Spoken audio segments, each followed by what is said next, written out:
Vincent, tu peux peut-être nous rejoindre. Tu es le réalisateur du film, donc peut-être que tu peux juste te présenter et soutenir quelques questions, parce qu'il y a plein de questions qui se posent à la suite de ce film. Par exemple, moi j'en ai plein. Est-ce que comment on appelle ça là, ah, ça y est, j'ai un trou. Les brocolis ont été libérés. C'est déjà une question que j'avais. Sauvages, brocolis sauvages ont été libérés. Qu'a fait vrac des stocks médicaments de la pharmacie de Lyon? Voilà, j'ai des questions sur l'œcuménisme du Secours catholique également.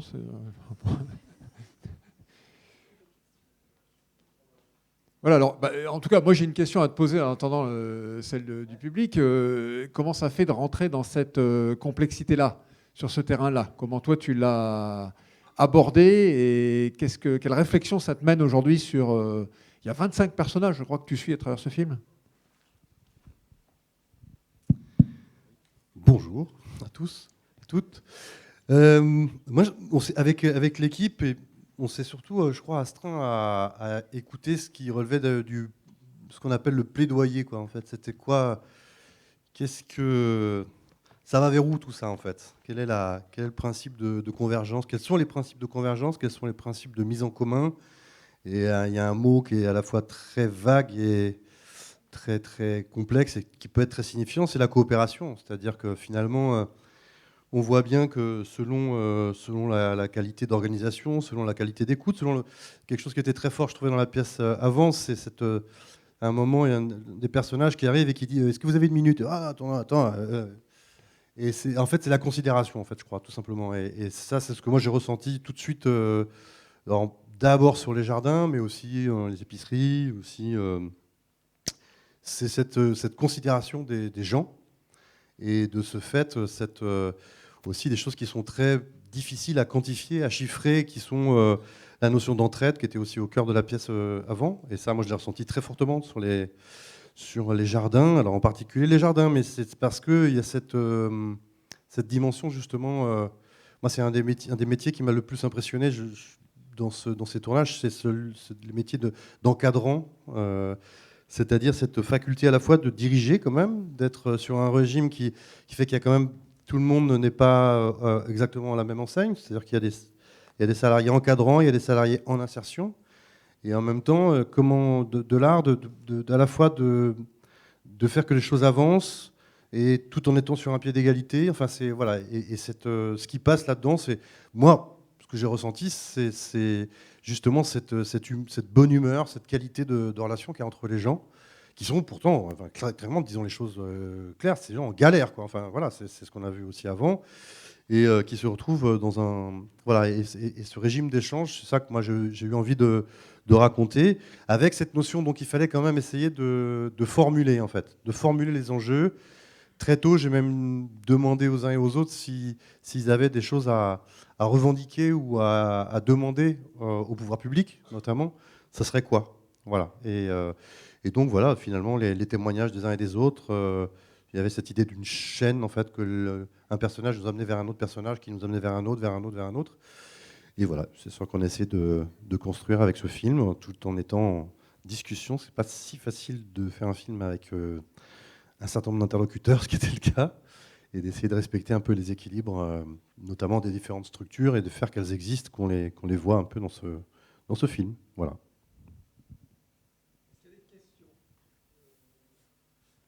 Ami Vincent, on a vu les 4 territoires, là en l'occurrence, avec tous les réseaux, tous les personnages, oui. Juste Pascal.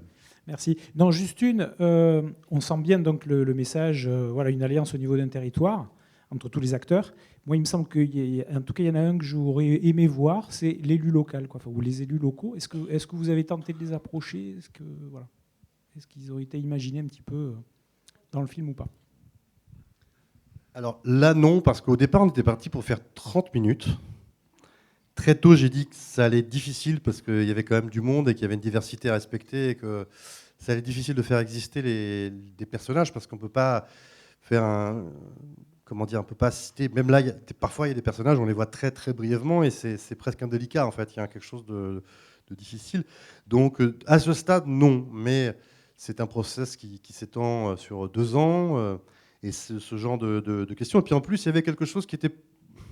Un film, c'est toujours aussi la question de à qui ça s'adresse et quelle place on laisse aux citoyens, aux différentes structures pour qu'elles fassent, pour que les structures améliorent leur méthode, leurs échanges, leur visibilité, etc. Et j'ai assez vite pensé que justement, enfin, quand même, une des choses qu'on avait en commun à tous ces personnages et ces structures, c'est quand même de s'adresser aux pouvoirs publics, qu'ils soient locaux ou nationaux, pour qu'ils prennent des responsabilités, notamment dans le développement de tout ça. Donc, c'était plus un film qui est un film qui interpelle et qui permettra, j'espère, d'interpeller les pouvoirs publics plutôt que leur avis. Mais, bon, parce qu'il y a d'autres questions, depuis très tôt, moi je pensais que ce serait des formats très courts qui pourraient être intéressants et de les faire circuler, qu'il y ait une chaîne humaine aussi qui fasse circuler les différents enjeux.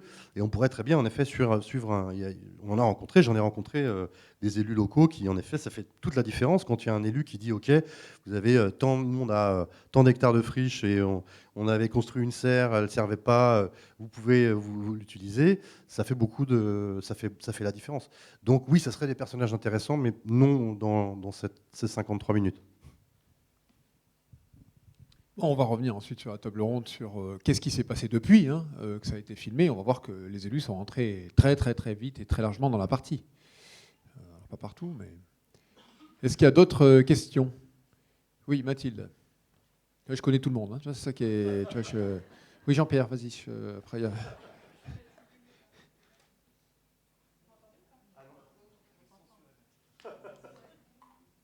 Si, il fonctionne. Il faut parler bien devant là. Voilà. On m'a certifié qu'il fonctionnait.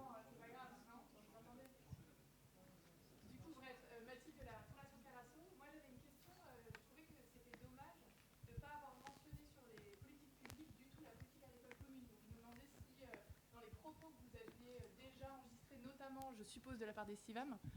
Merci.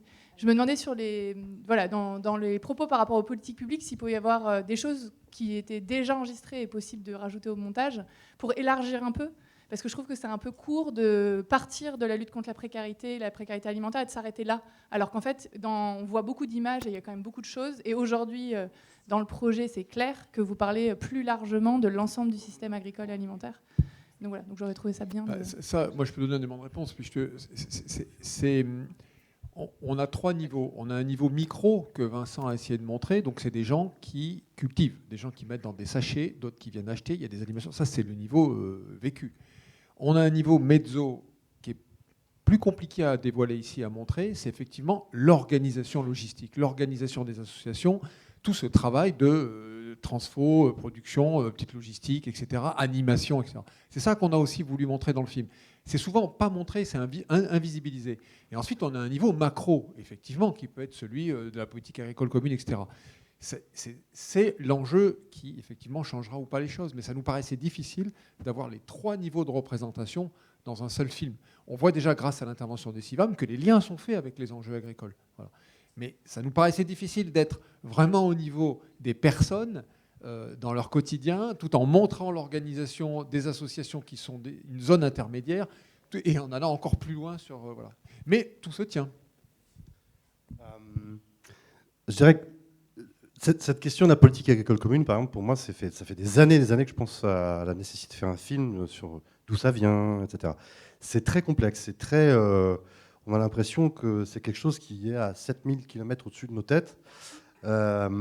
Je pense que ça serait un film à part entière à faire. Il y a déjà des choses qui ont été faites, mais comprendre les mécanismes, juste les mécanismes, ce qui se passe, qui sont les décideurs, quels sont les enjeux, etc., c'est un vrai grand sujet. Et encore une fois, la question est à qui on s'adresse. Si on veut faire de la vulgarisation, moi je pense qu'il faudrait le faire, ce travail sur la politique agricole commune, mais je pense que là, qu'est-ce qui pourrait être dit en 30 secondes, 1 minute, 5 minutes Peut-être que vous le savez. Mais en tout cas, voilà, moi je suis preneur de ce genre de choses, mais j'ai l'impression que ce serait un vrai sujet à explorer et pas quelque chose à survoler en 2 phrases, surtout dans un contexte comme celui-là. Et enfin, je pense que j'espère, et j'ai travaillé aussi dans ce sens-là avec ce film, sur l'idée de dire à chaque regardeur, chaque citoyenne, vous y pouvez quelque chose. Voilà. Or, la PAC, la politique agricole, c'est typiquement le genre de lieu où on a l'impression que c'est tellement loin que de toute façon on n'y peut rien. L'Europe, c'est rien, c'est très très loin de nous, etc. Donc ça mériterait d'être voilà, harmonisé aussi sur le sujet. Bon, c'est à mon avis. Hein,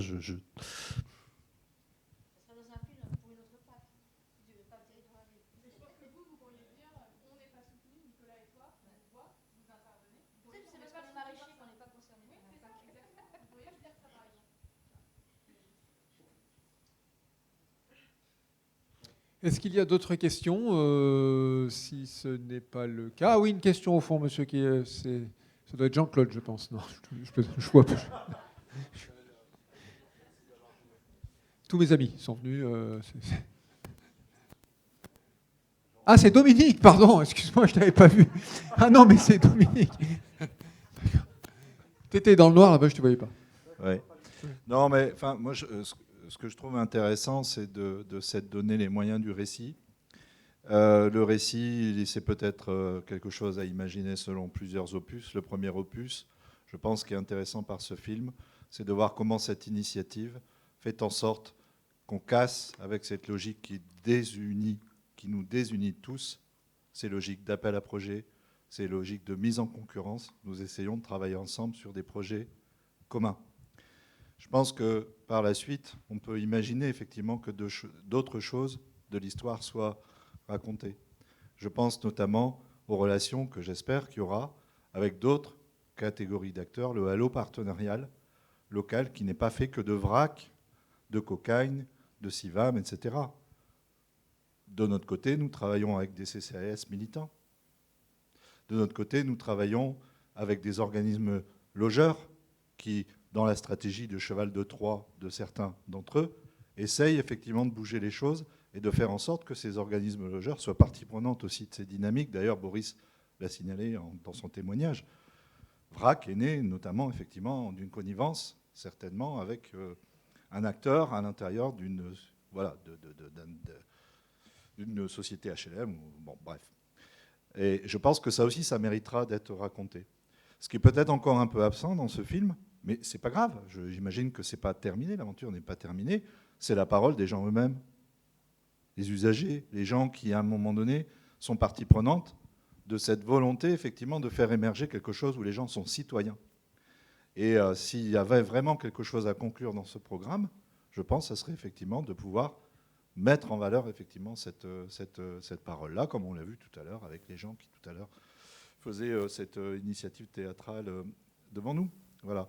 Donc je crois que c'est intéressant d'imaginer que ce récit, vous vous êtes donné le temps de bien l'expliquer, hein, il est long quand même, hein, alors je ne sais pas comment tu dis ça, un documentaire, un reportage, un documentaire, il mériterait effectivement de suivre d'être suivi au fil de l'eau, de se compléter par d'autres initiatives du même type qui permettraient d'apporter un spot sur effectivement ce type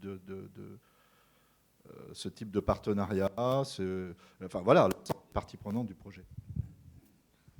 Alors là, encore une fois, l'idée, c'était quand même de faire une sorte d'aperçu de fresque qui regroupait une diversité d'acteurs, donc les fameux bénéficiaires dont parlaient les camarades juste avant dans la pièce, avec des guillemets. Tu as dit le mot usager. Il y a les encadrants, il y a les ingénieurs territoriaux, il y a tout un... Et puis, donc, les usagers des jardins, ce n'est pas les mêmes que les usagers de l'épicerie, qui ne sont pas les mêmes que les usagers des ateliers, etc., etc. Donc, je pense que, d'abord, je tenais vraiment beaucoup à ce qu'il y ait cette notion de diversité, en fait, qu'on voit dans le jardin d'Hyazide dès le début. Il y a je ne sais pas combien d'espèces de plantes, et tout ça fait un monde, et tout ça fait quelque chose de vivant. Et j'ai assez vite... Parce que là, il y a des histoires un récit dépend du temps qu'on a pour le faire.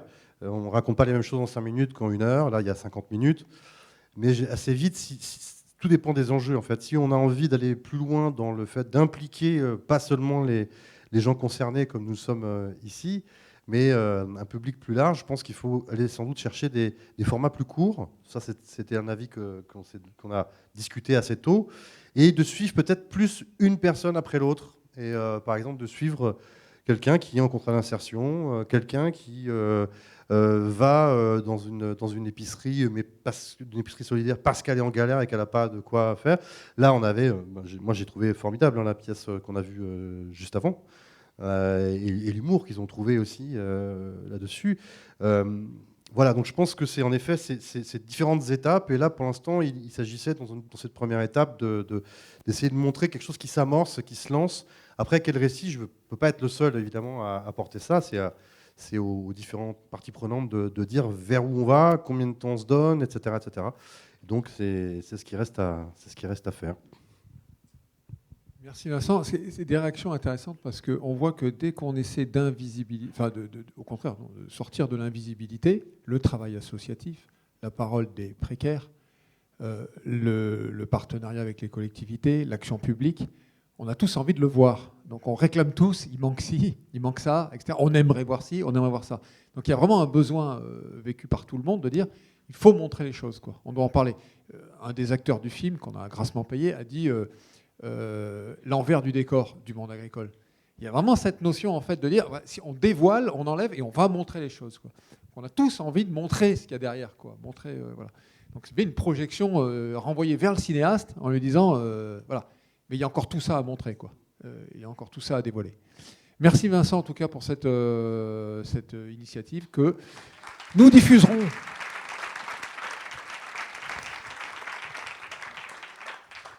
Eh bien, j'appelle à la table, aux plusieurs tables rondes, toutes mes camarades de jeu, que je ne vais pas nommer ici, mais vous savez qui. Voilà. Alors, il y a les Lyonnais, les Marseillais, les Toulousains, les Montpelliérains. Merci de nous rejoindre. Alors, on a choisi, pas trop longuement, de faire cette séquence finale pour répondre à une question principale que les binômes vont essayer d'exposer, c'est qu'est-ce qui s'est passé depuis ce film ? C'est-à-dire, effectivement, il y a eu des volontés de coopérer, des rencontres qui se sont faites, etc. Mais alors voilà, voilà.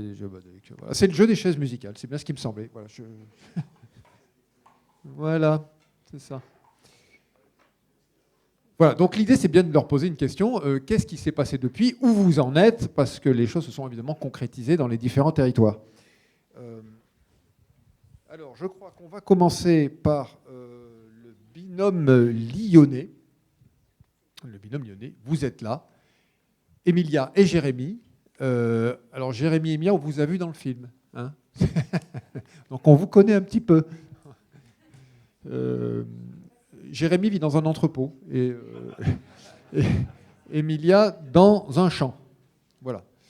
Donc, eh bien, écoutez, je vous pose donc la question, que s'est-il passé depuis ?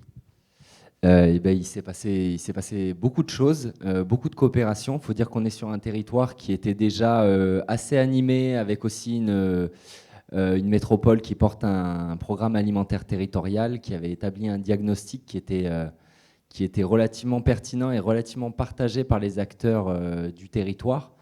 Du coup, on est arrivé là-dessus.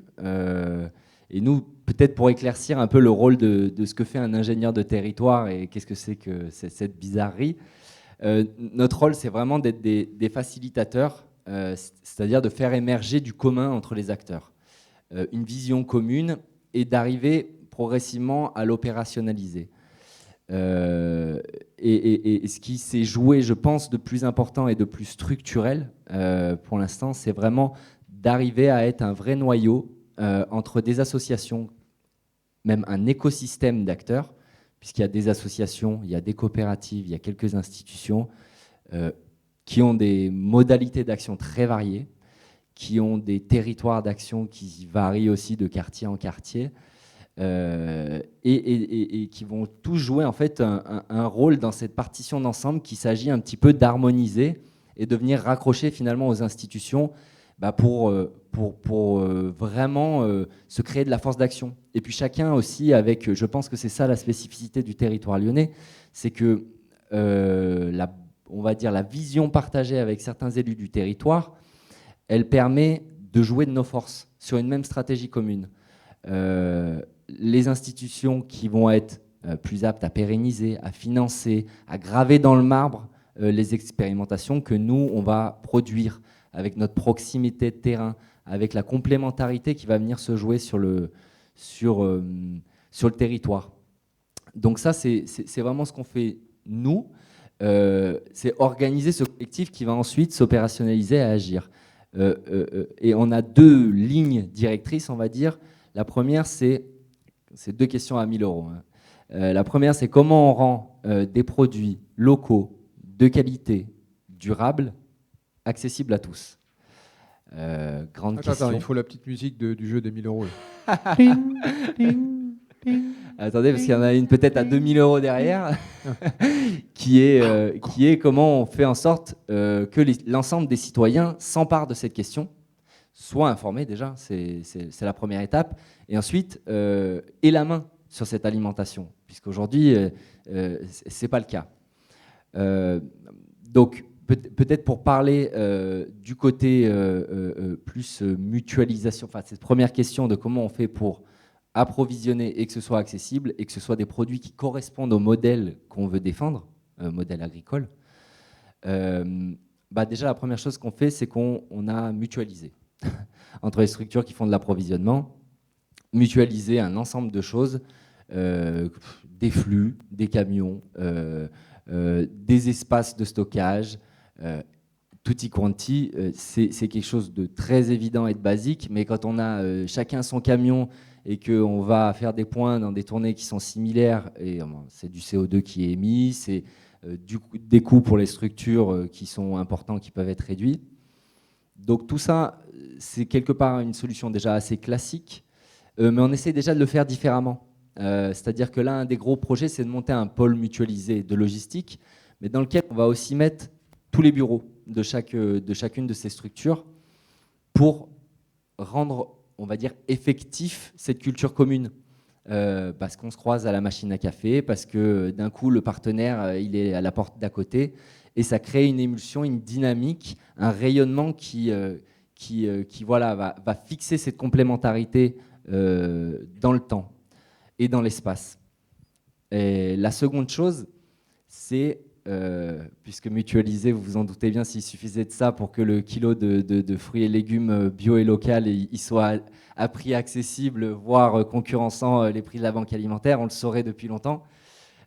Donc c'est comment on fait pour, d'un côté, payer le prix juste aux producteurs, et de l'autre, avoir des prix accessibles à nos bénéficiaires, qui sont tous à des niveaux de précarité qui sont assez différents en plus. Donc pour ça, l'idée c'est de se mettre ensemble entre associations de l'aide alimentaire et de créer une sorte de dispositif qui va planifier, justement, on en a entendu parler dans le film, planifier ce dont on a besoin, ce dont on sait qui va partir en fait chez les populations, les personnes qui sont en situation de précarité dans nos associations, se mettent ensemble pour aller chercher les producteurs ensemble, faire des plans de culture ensemble, c'est-à-dire techniquement qui plantent pour nous et qu'on achète à prix juste. Et ensuite, que tous ensemble, tout ce petit monde qui discute, qui échange sur ces problématiques, qui crée déjà une forme de solidarité, aille voir tout type de financeurs pour combler cet écart, ce delta-là entre prix juste et prix accessible. L'idée, c'est qu'on est plus fort ensemble et qu'on peut aider à mieux montrer la pertinence à la fois sur la santé, sur l'environnement, sur l'emploi des producteurs, etc. Donc il faut aller chercher les uns et les autres individuellement, les institutions, mais pas que, le privé aussi, et aussi les citoyens, de l'arrondi en caisse. Il y a plein de solutions qui sont possibles. L'idée de ça, et je vais finir là-dessus, c'est de sécuriser, pérenniser en fait cet accès à des bons produits dans le temps, et pour tous les acteurs. C'est-à-dire que pour les assos, qu'est-ce qui se passait avant au GESRA, donc la structure qui m'emploie, qui est un groupement d'épicerie sociale et solidaire en Auvergne-Rhône-Alpes, c'est qu'une année, on a eu une subvention pour acheter des produits locaux, bio, etc., parce que c'était le confinement, donc ils n'arrivaient pas à écouler. Donc dans les épiceries, pendant un an, et d'ailleurs il y a une personne, une dame qui en parlait, qui fait partie, qui est une bénéficiaire de l'épicerie, et qui dit « Ah bah c'est super, j'ai des produits bio, c'est génial. » Bon, bah, l'an prochain, elle n'en aura pas, il n'y a pas de pérennité. L'an prochain, ce sera peut-être une autre asso, un an, et puis comment vous voulez qu'on change durablement les comportements alimentaires et quelle violence de donner quelque chose qu'on retire directement après. Donc ça, nous, on a besoin de visibilité. Les producteurs, ils ont besoin déjà qu'on les soutienne, qu'on arrête de leur quémander du glanage ou de la surproduction, mais qu'on les paye au prix juste, parce qu'on a envie de les installer. Et même l'idée, c'est qu'en étant de plus en plus d'associations à faire des demandes, on puisse même impulser l'installation de nouveaux agriculteurs qui ont des pratiques qui nous correspondent. Et enfin, c'est pour les financeurs. C'est-à-dire que les financeurs, ils ont une vision d'ensemble de ce qu'ils financent. Ils comprennent la totalité. On sort de l'effet de sillon de « moi, je fais de l'alimentation, moi, je fais de la santé, etc. » Et ils ont aussi la certitude qu'ils ne sont pas les seuls à financer, que s'ils y vont, ils sont soutenus par d'autres. Donc voilà ce qu'on amorce sur ce volet-là. Et je vais donner la main à Emilia qui est en charge avec 2 autres ingénieurs de territoire qui sont... Tu as cité l'épisode du Covid. À bien des égards, on va le regretter, cet épisode. Je pense même que... Peut-être que la variole du singe nous permettra peut-être... non, mais c'est... D'un coup, les moyens étaient là. Il fallait écouler. Les collectivités venaient nous chercher, l'État venait nous chercher. Mais je crois que tu l'as pas dit, mais je crois que la collectivité est quand même proche de vous aujourd'hui. Il y a eu une vraie rencontre avec le projet Résilience alimentaire de la métro. Oui, tout à fait. Ouais. Comme je disais, on s'est basé vraiment sur leur diagnostic à eux, qu'on s'est approprié, qu'on opérationnalise de façon différente, parce qu'ils l'opérationnalisent eux aussi de leur côté, mais on est très en lien. Ils sont dans notre gouvernance, dans plusieurs points de notre gouvernance. Ils nous soutiennent directement financièrement et ils nous ouvrent un nombre de portes. Ça fait du bien, on ne va pas se le cacher. Quand on a des élus qui nous comprennent, qui comprennent ce qu'on veut faire et comment on travaille. Donc quand ça se passe comme ça, c'est super. Donc on espère que ça va. Merci Jérémy, c'était très clair. Vous avez entendu les points clés: mutualisation, planification, solvabilisation, pérennisation. Emilia, est-ce que tu as aussi 4 points clés? Donc, je vais vous parler plus un focus sur la démocratie alimentaire. Donc nous, sur le territoire de Lyon, notre cap, c'est vraiment de faire prendre conscience que l'alimentation est un droit. Et donc pour ça, on a expérimenté à l'échelle de deux bassins, 2 quartiers qui nous semblaient assez pertinents en termes d'échanges et d'approche. Donc un qui est un quartier qui est plutôt en construction, où il y a déjà un tiers-lieu qu'on a pu voir dans le film, la Casaline à Saint-Fond, où il y a déjà des acteurs qui travaillent ensemble et il y a une dynamique d'habitants qui est assez prégnante. Et puis sur l'autre bassin, c'est un bassin plutôt en devenir avec l'émergence d'un nouveau tiers-lieu sur un territoire où il y a déjà beaucoup d'acteurs qui travaillent sur le champ de l'alimentation. Donc l'idée à terme, c'est vraiment de créer des espaces de débat, d'action qui prendront la forme d'assemblées citoyennes sur ces 2 territoires. Donc ça, c'est la forme que l'on souhaite donner. Et donc pour la façon dont on veut s'y prendre, c'est donc on a organisé des rencontres, un certain nombre de rencontres avec les habitants pour vraiment leur donner la parole, pour qu'ils puissent se questionner sur le prix, sur le paysage alimentaire qui se trouve autour d'eux. Il y a eu des liens qui ont été faits avec des producteurs aussi pour recréer cette connexion entre ville et campagne, et puis cette chaîne consommateur-producteur. Et puis aussi, on a travaillé avec des chercheurs et des étudiants sur un outil qui s'appelle la Food Transect, qui sont des balades urbaines. Et donc ça, c'est une méthode qui permet vraiment de faire prendre conscience collectivement et de poser un diagnostic sur ce qui nous entoure. Et donc, dans l'idée de faire émerger vraiment des idées, des actions, et donc de passer à un cap un peu plus politique des questions d'alimentation. Et en parallèle, donc, on a formé aussi les acteurs du territoire à des outils d'éducation populaire justement pour mieux accompagner la constitution de ces assemblées citoyennes. Voilà, donc l'idée, c'est vraiment de permettre à ces collectifs d'avoir une réponse et une culture commune, faire avancer les pouvoirs publics de permettre à cette création d'une filière d'approvisionnement en produits de qualité accessible à tout le monde. Alors, on l'a vu, c'était dit tout à l'heure, c'est très difficile de constituer ces assemblées citoyennes. On y reviendra. Comment vous avez été aidé au niveau de votre territoire de Lyon pour trouver la méthode, la façon de faire? Comment... Effectivement, ça prend du temps. Voilà. Donc, on n'a pas forcément un temps astronomique, mais comme je disais, on a été déjà accompagné par Equitas, donc sur des outils d'éducation populaire. Et puis après, c'est de nombreuses rencontres sur les territoires par quartier pour récolter la parole des habitants, pour les écouter, les entendre, et puis de travailler avec eux sur vraiment ce qu'ils souhaitent, ce qu'ils constatent, et puis d'avancer progressivement vers ces assemblées citoyennes. Merci Emilia. On reviendra de toute façon sur ces deux axes-là à travers les différentes interventions. Alors justement, effet Covid, on va rester sur l'effet Covid. Hein. Bah oui, je crois bien. Avec vos voisins de Haute-Garonne, on va dire, Toulouse-Haute-Garonne. Donc Nawel, justement, de l'association Alimeco. Alors c'est un collectif citoyen qui s'est construit pendant le confinement, justement. Voilà. C'est ça, donc on revient sur voilà, le Covid. on revient à cette histoire. Et c'est un exemple de partenariat local qui dépasse les réseaux fondateurs. Donc ça répond aussi à ce sujet d'élargissement local des partenariats. On vous écoute. C'est même au-delà de ça, c'est vraiment issu d'une mobilité. Alors bien devant, voilà. Bien, il faut quasiment... J'ai voilà. pas l'habitude. C'est une association qui est née de la mobilisation citoyenne pendant le premier confinement. Dans le quartier, depuis 25 ans, durant le ramadan, il y a un repas qui est offert tous les soirs dans la maison de quartier. Et pendant le premier confinement, c'était le ramadan. Les gens n'ont pas pu les bénévoles qui tiennent ce repas n'ont pas pu tenir le repas. Et donc, ils ont décidé d'utiliser toutes les denrées alimentaires qu'ils avaient pour faire les repas, pour les transformer en colis alimentaires, d'autant plus qu'ils ont constaté une augmentation de la précarité sur le territoire, avec des personnes qui avaient peu de moyens, qui ont perdu leurs petits emplois à temps partiel. Donc il y a eu une forte augmentation de la précarité sur le territoire.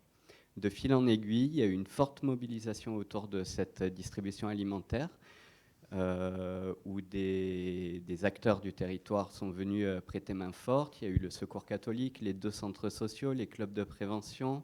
J'en oublie probablement. Il y a eu la paroisse locale. Il y a eu aussi la mosquée du quartier qui est venue en renfort pour mobiliser d'autres habitants. Il y a eu les commerçants du quartier qui se sont mobilisés. De fil en aiguille, les acteurs du territoire ont mobilisé aussi les acteurs publics, la préfecture, la métropole, pour financer du coup des achats à la banque alimentaire. Et au bout d'un moment, les institutionnels ont demandé à ce que ça prenne une forme légale, donc une association loi 1901.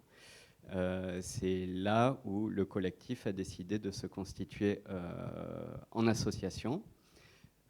Et c'est à ce moment-là que le collectif s'est posé la question de, en fait, on veut travailler sur quoi? Est-ce qu'on veut faire de la distribution alimentaire comme le Secours populaire, le Secours catholique, les Restos du Cœur, la Banque alimentaire, enfin tout ce réseau-là ou est-ce qu'on... J'ai mis une petite objection. Je crois que le Secours catholique ne fait plus ça. Mais Laurent nous confirmera.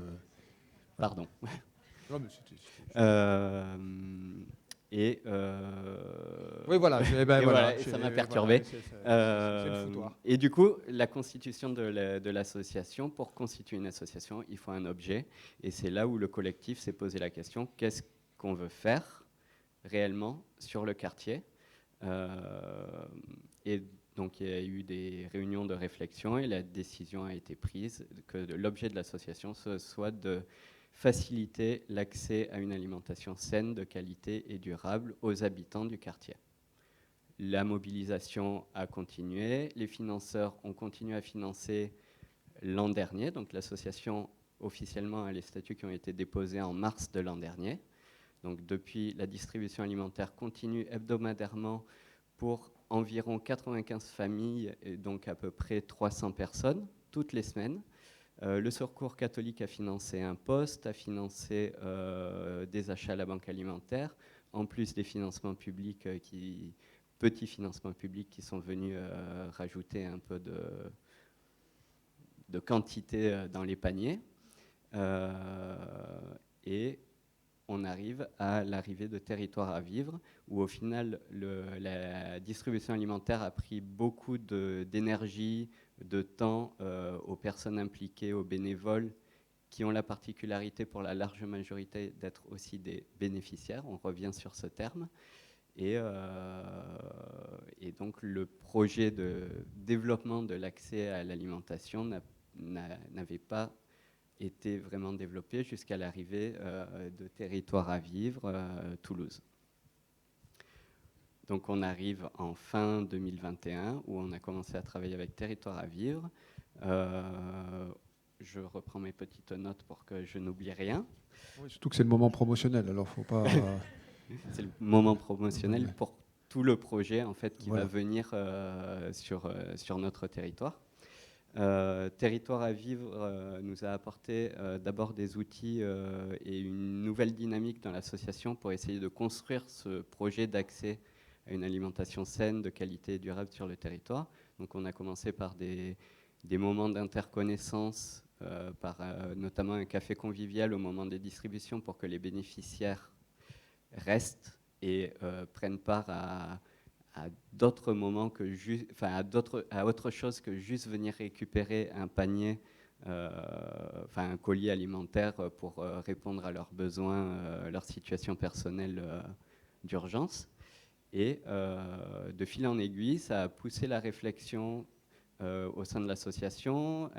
Territoire à vivre a accompagné la réflexion, a accompagné l'action, et on en est arrivé à la conclusion qu'il fallait réellement constituer Je reviens sur ce qu'on a entendu, je crois que c'est Montpellier, où il y a la volonté de constituer un comité citoyen de l'alimentation. Et on a un peu repris ce concept, cette idée, où on veut constituer un collectif d'habitants qui va travailler, réfléchir à qu'est-ce qu'il faut améliorer, changer dans le quartier, autour des questions de l'alimentation et de tout le système alimentaire et de comment eux peuvent prendre part à l'amélioration, au changement, au bouleversement du système alimentaire par seulement leur voix en tant que citoyen. Et je crois que je n'ai rien oublié. Et les habitants suivent ce choix stratégique d'avoir quitté le principe de l'aide alimentaire simplement pour aller vers quelque chose de plus... Alors c'est quelque chose qui est long à construire. On commence par 3 temps d'échange, de réflexion, de constat. Le premier temps a eu lieu le 21 mai. On était 12 personnes. On utilise des outils d'éducation populaire. On va utiliser des outils que Jérôme Barre, si je ne dis pas de bêtises, de Equitaz, nous a... Deuxième moment promotionnel. Jérôme, tu peux lever la main. Nous a transmis la Balalim, qu'on utilisera le 11 juin. Et donc les 3 étapes, c'est les 3 premières étapes pour commencer à créer une dynamique citoyenne. La première étape, c'était on essayait d'avoir un moment de réflexion sur qu'est-ce que c'est une alimentation saine, de qualité durable, mais où c'est pas Alimeco qui dit qu'est-ce que c'est vraiment que ce soit les habitants qui ont envie de s'impliquer dans ce mouvement définissent eux qu'est-ce que c'est pour eux.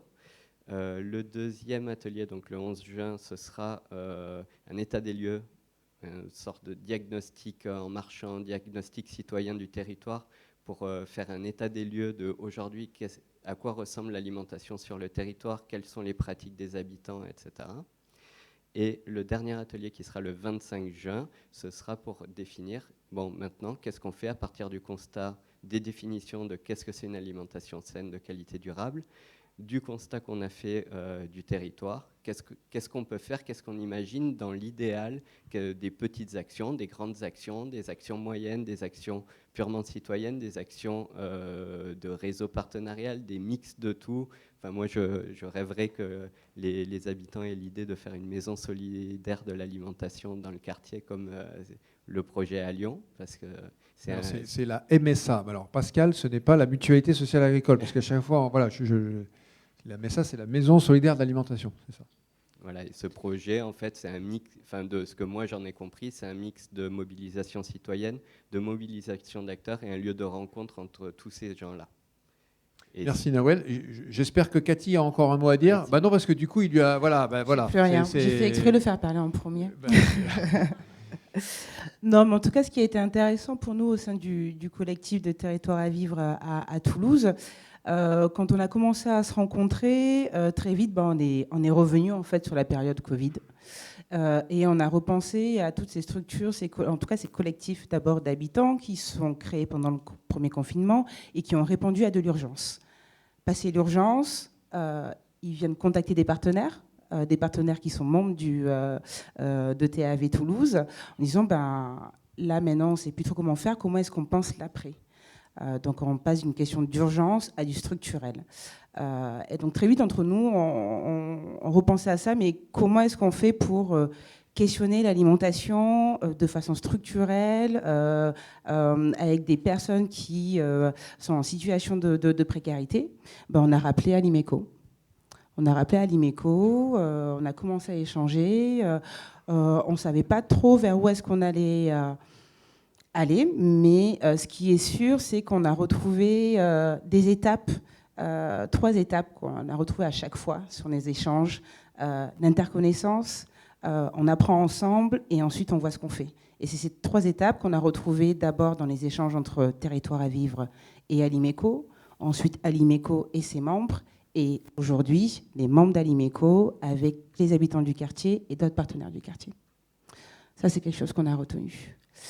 Et aujourd'hui, en tout cas en ce qui concerne TAV Toulouse, on est interpellé, alors pas encore tout à fait par les élus, mais en tout cas par les institutions, toutes les échelles, métropole, département, région, qui ne cherchent pas à voir juste chaque structure individuellement, mais qui trouvent un intérêt en fait à retrouver l'ensemble des membres du collectif. Et d'arrêter aussi de séparer les structures qui sont sur de l'urgence et d'arrêter de nous séparer alors qu'on travaille ensemble. On ne peut que faire avancer les choses en travaillant ensemble.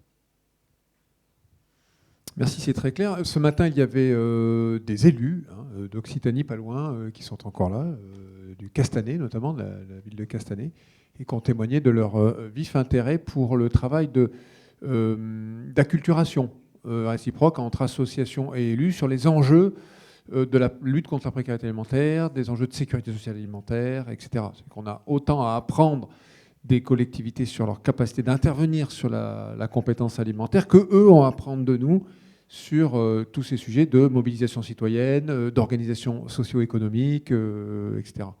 Donc là, la rencontre... Je me permets juste de préciser que quand je parlais là avec Alimeco, on est sur Toulouse, intramuros dans un premier temps, mais effectivement, il y a eu des échanges avec des élus par ailleurs.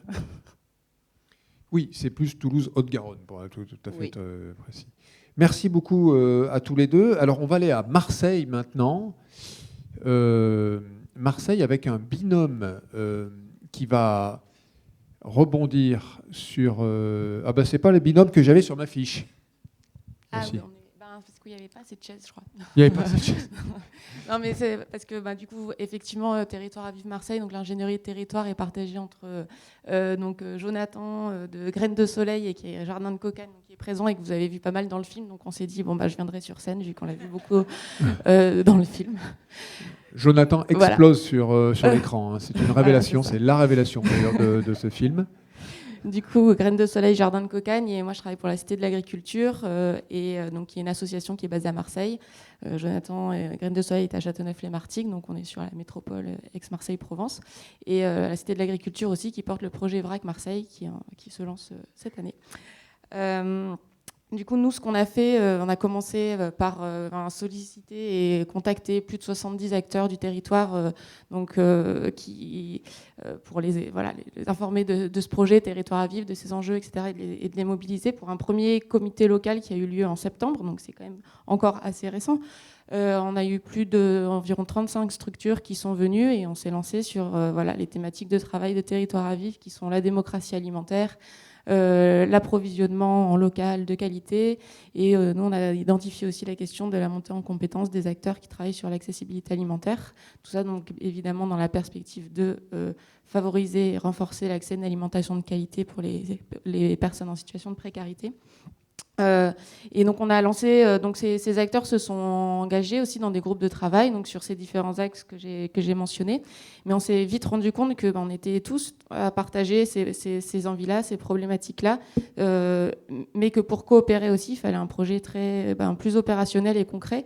Et parmi les acteurs qui étaient très présents et engagés, on a vu émerger une cohérence autour d'un projet avec des épiceries, donc des épiceries sociales et solidaires qui étaient soit en projet, soit déjà existantes, mais qui cherchaient justement à renforcer ces questions de démocratie alimentaire et de trouver une solution pour améliorer l'approvisionnement et la qualité des produits.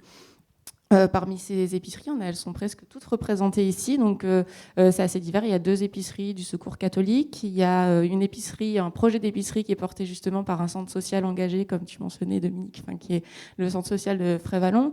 Il y a un autre projet qui s'appelle Vivre solidaire, qui a émergé, comme on le mentionnait, autour d'une réaction d'associations de quartier sur la précarité alimentaire, l'urgence alimentaire pendant le Covid, et qui faisait de l'aide alimentaire comme il pouvait, et qui voudrait structurer un projet plus, avec tous ces enjeux de pérennité et de qualité des produits.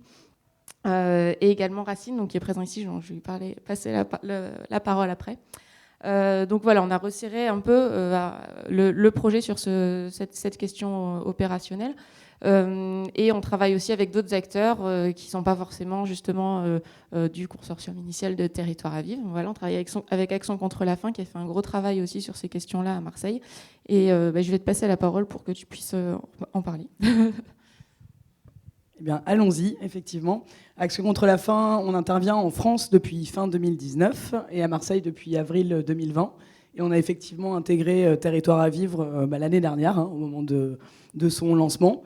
Et alors pourquoi ? Parce que, au-delà évidemment de partager une vision commune pour un accès à une alimentation digne, durable pour toutes et tous, c'est aussi parce que dès le départ, on a considéré que ce projet répondait aux enjeux du territoire d'Aix-Marseille. J'en ai retenu 3 principaux. Alors le premier, ce fort besoin de coordination localisée. Effectivement, c'est un message qu'on passe et qu'on passait déjà, favoriser la démocratie alimentaire. Alors là, on est au cœur de la stratégie, de l'ADN d'Action contre la faim. Et c'est d'ailleurs sur cet aspect-là particulièrement qu'on est impliqué de manière opérationnelle dans Territoire à vivre. Construire un projet d'approvisionnement en circuit court d'épicerie solidaire, c'est d'abord aller à la rencontre de toutes les actrices et acteurs de la chaîne et aller comprendre leurs besoins, leurs ressources, leurs contraintes. Donc ça nécessite aussi de prendre le temps de la rencontre. Actuellement, on est dans cette phase d'échange avec les personnes concernées, la clientèle des épiceries, les bénéficiaires. On a entendu tellement de noms, on les appellera les personnes concernées, effectivement. On va avoir après des échanges avec les épiceries, en direct et bien évidemment avec les producteurs pour pouvoir mettre tout ça en commun et construire une stratégie opérationnelle qui soit réellement coportée et réaliste. Voilà, merci. Je passe la parole à Océane. Alors donc, Océane, je suis responsable de l'épicerie solidaire Racine. La particularité de notre épicerie, c'est de proposer, en fait, de répondre aux besoins des migrants précaires. Donc nous, notre volonté, c'est de proposer des produits exotiques en priorité, mais bien sûr, on accueille toute personne dont la porte d'entrée est la précarité. Donc du coup, nous, vouloir intégrer le réseau, c'était surtout de pouvoir faire partie d'un collectif, si on peut, entre guillemets, dire ça, du coup, faire partie d'un groupe, de pouvoir partager des connaissances, et ce qui nous a permis, par exemple, de faire la visite à la ferme, de pouvoir se questionner sur le prix des producteurs, enfin des choses que, pour le coup, moi, on a fait. Et effectivement, on avait ce besoin de proposer des produits issus de l'agriculture biologique, enfin du court circuit et tout ça, sauf que le problème, on n'a pas cette connaissance, et le fait d'être en lien avec Territoire à vivre nous a permis de développer notre connaissance, à ce niveau-là en tout cas. Voilà, et effectivement, on se retrouve sur le point commun qui est de proposer des produits de qualité.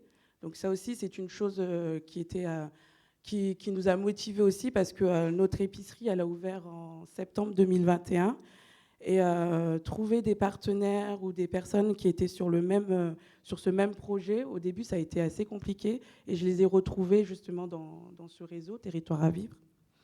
Et enfin, en dernier lieu, je dirais qu'il y a quand même l'aspect financier, c'est-à-dire que le fait que notre travail de réflexion soit valorisé par quand même un apport financier qui n'est pas négligeable pour une épicerie qui vient d'ouvrir, c'est ce qui aussi nous a motivés à nous inclure dans ce groupe de travail.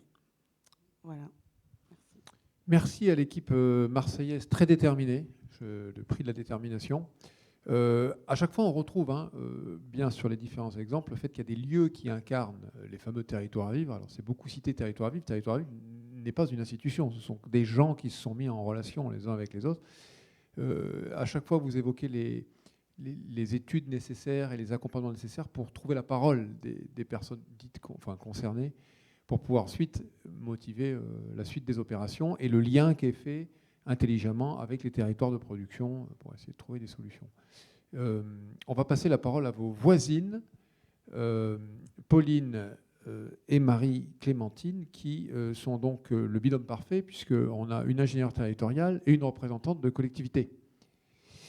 Donc merci d'avoir respecté la consigne. Alors, Territoire à vivre à Montpellier. Donc, on s'est retrouvés effectivement il y a 1 an et demi avec Marco Curatolo qui est là, avec qui je suis en binôme pour la coordination de Territoire à vivre, avec cette équation un peu complexe à résoudre. Voilà, on est là, on doit susciter de la coopération sur notre territoire, entre les acteurs, avec les habitants et avec les collectivités et les politiques publiques. Pourquoi ? Pour soutenir le développement d'un système alimentaire territorial plus durable, plus écologique, plus démocratique, etc. etc. Équation relativement complexe. On a commencé effectivement, comme vous l'avez dit, je crois tous, à faire du lien entre les acteurs. Et aujourd'hui, il y a 25 organisations qui sont dans Territoire à vivre Montpellier, celles qui sont représentées nationalement, mais aussi beaucoup d'autres. Des acteurs de terrain qui sont sur des démarches plus indépendantes, des collectifs d'habitants, des organisations paysannes, le monde de la recherche aussi, qui est assez actif à Montpellier sur ces sujets-là, et puis la monnaie locale de Montpellier, des associations de solidarité, etc. etc. Donc, dans le collectif de Montpellier, aujourd'hui, on peut dire que on couvre à peu près les différentes dimensions de la chaîne de la solidarité alimentaire, de l'accès à l'alimentation durable. Nous, on a fait un choix collectif, du coup, d'aller assez vite sur la conception d'une expérimentation commune, parce qu'on était inspirés aussi et on était pétris, je pense, de tout ce qu'on avait pu vivre avant que Territoire arrive sur Montpellier. Il y avait 2 tiers-lieux alimentaires en cours d'élaboration, des politiques publiques, ça Marie-Clémentine va en parler, plusieurs projets de recherche qui s'étaient déjà développés. Voilà, donc on avait un peu des antécédents, on va dire, de travail là-dessus. Et donc on est allé assez vite sur l'idée d'un projet d'expérimentation qui s'appelle la Caisse alimentaire commune. Donc on est en train de le mettre en place, de le mettre en œuvre actuellement. La Caisse alimentaire commune, elle est un petit peu inspirée des principes que vous avez entendus autour de la sécurité sociale de l'alimentation, c'est-à-dire l'idée d'universalité, c'est-à-dire si on veut travailler sur la transition alimentaire, il faut qu'on travaille avec et pour tout le monde. Voilà, ça concerne l'ensemble de la population. Et puis avec cette idée de conventionnement, c'est-à-dire finalement, si on est sur un enjeu de démocratie alimentaire, nous, les habitants, j'ai bien nous, on s'inclut tous finalement là-dedans, qu'est-ce qu'on veut ? Comment on veut que ce soit produit, comment on veut, quel type de produit, où, quand, comment, etc. Et donc, notre démarche, elle repose sur la constitution d'un comité citoyen de l'alimentation qu'on est en train de mobiliser actuellement. Donc pour ça, on s'appuie sur plein de relais, des épiceries sociales et solidaires, des lieux d'aide alimentaire, des marchés paysans, le supermarché coopératif de Montpellier, et on va au contact des gens.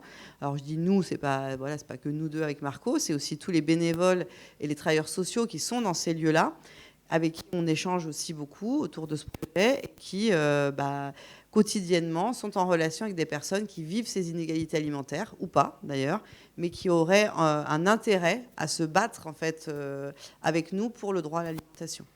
Donc on a mis en place cette dynamique et elle est en cours actuellement. On a pas mal d'échéances là jusqu'à l'été, de temps forts, de festivals, d'ateliers divers et variés, avec une assemblée citoyenne qui aura lieu le 11 juin. Ce comité citoyen, il va avoir en charge un budget, cette fameuse caisse alimentaire commune. Pareil, on est en train de chercher ce budget. Donc là, on mobilise des fonds privés, des fonds publics. La ville et la métropole ont déjà marqué leur engagement financier sur cette expérimentation. On va chercher la région, on va chercher l'État, on va chercher des fondations aussi. Et les participations des personnes. Puisqu'en gros, l'idée, c'est que chacun cotiserait à cette caisse en fonction de ses revenus, en fonction de ses moyens. Le comité citoyen va avoir un rôle très important sur la manière en fait, de définir le parcours d'accès à cette caisse, les critères, par quoi ça doit passer, et puis vers quel produit ou vers quel type de lieu de distribution on va pouvoir aller dépenser notre monnaie solidaire. En gros, pour techniquement que cette caisse soit utilisable, on s'appuie sur la monnaie locale de Montpellier. Donc on ne va pas utiliser tous leurs dispositifs, mais ils nous servent quelque part un peu de véhicule, c'est-à-dire qu'ils nous mettent à disposition leur logiciel, leur compte en banque, leur monnaie, pour qu'on puisse tester cette idée. Donc il y a un gros enjeu démocratique autour de cette expérimentation. Comment on anime, comment on constitue, comment on fait vivre un comité citoyen de l'alimentation. On n'a pas toutes les réponses aujourd'hui, donc on va tester plein de choses. On a fait aussi des balades d'alimentation dans les quartiers. On teste plein d'outils, plein de manières de mobiliser les personnes autour de cet enjeu. Et on rencontre quand même pas mal d'enthousiasme, il faut le dire. La préoccupation de l'alimentation aujourd'hui, elle est extrêmement présente. Que ce soit au niveau individuel des situations de vie ou que ce soit plus globalement par rapport à tout ce qui se passe aujourd'hui en termes de contexte. C'est une préoccupation qui est largement partagée. Donc j'ai à peu près tout dit sur la caisse. Je ne sais pas si c'était assez clair. Des fois, il me faut un peu plus de temps pour expliquer. Mais en tout cas, ça démarre. Le comité citoyen devrait démarrer en septembre.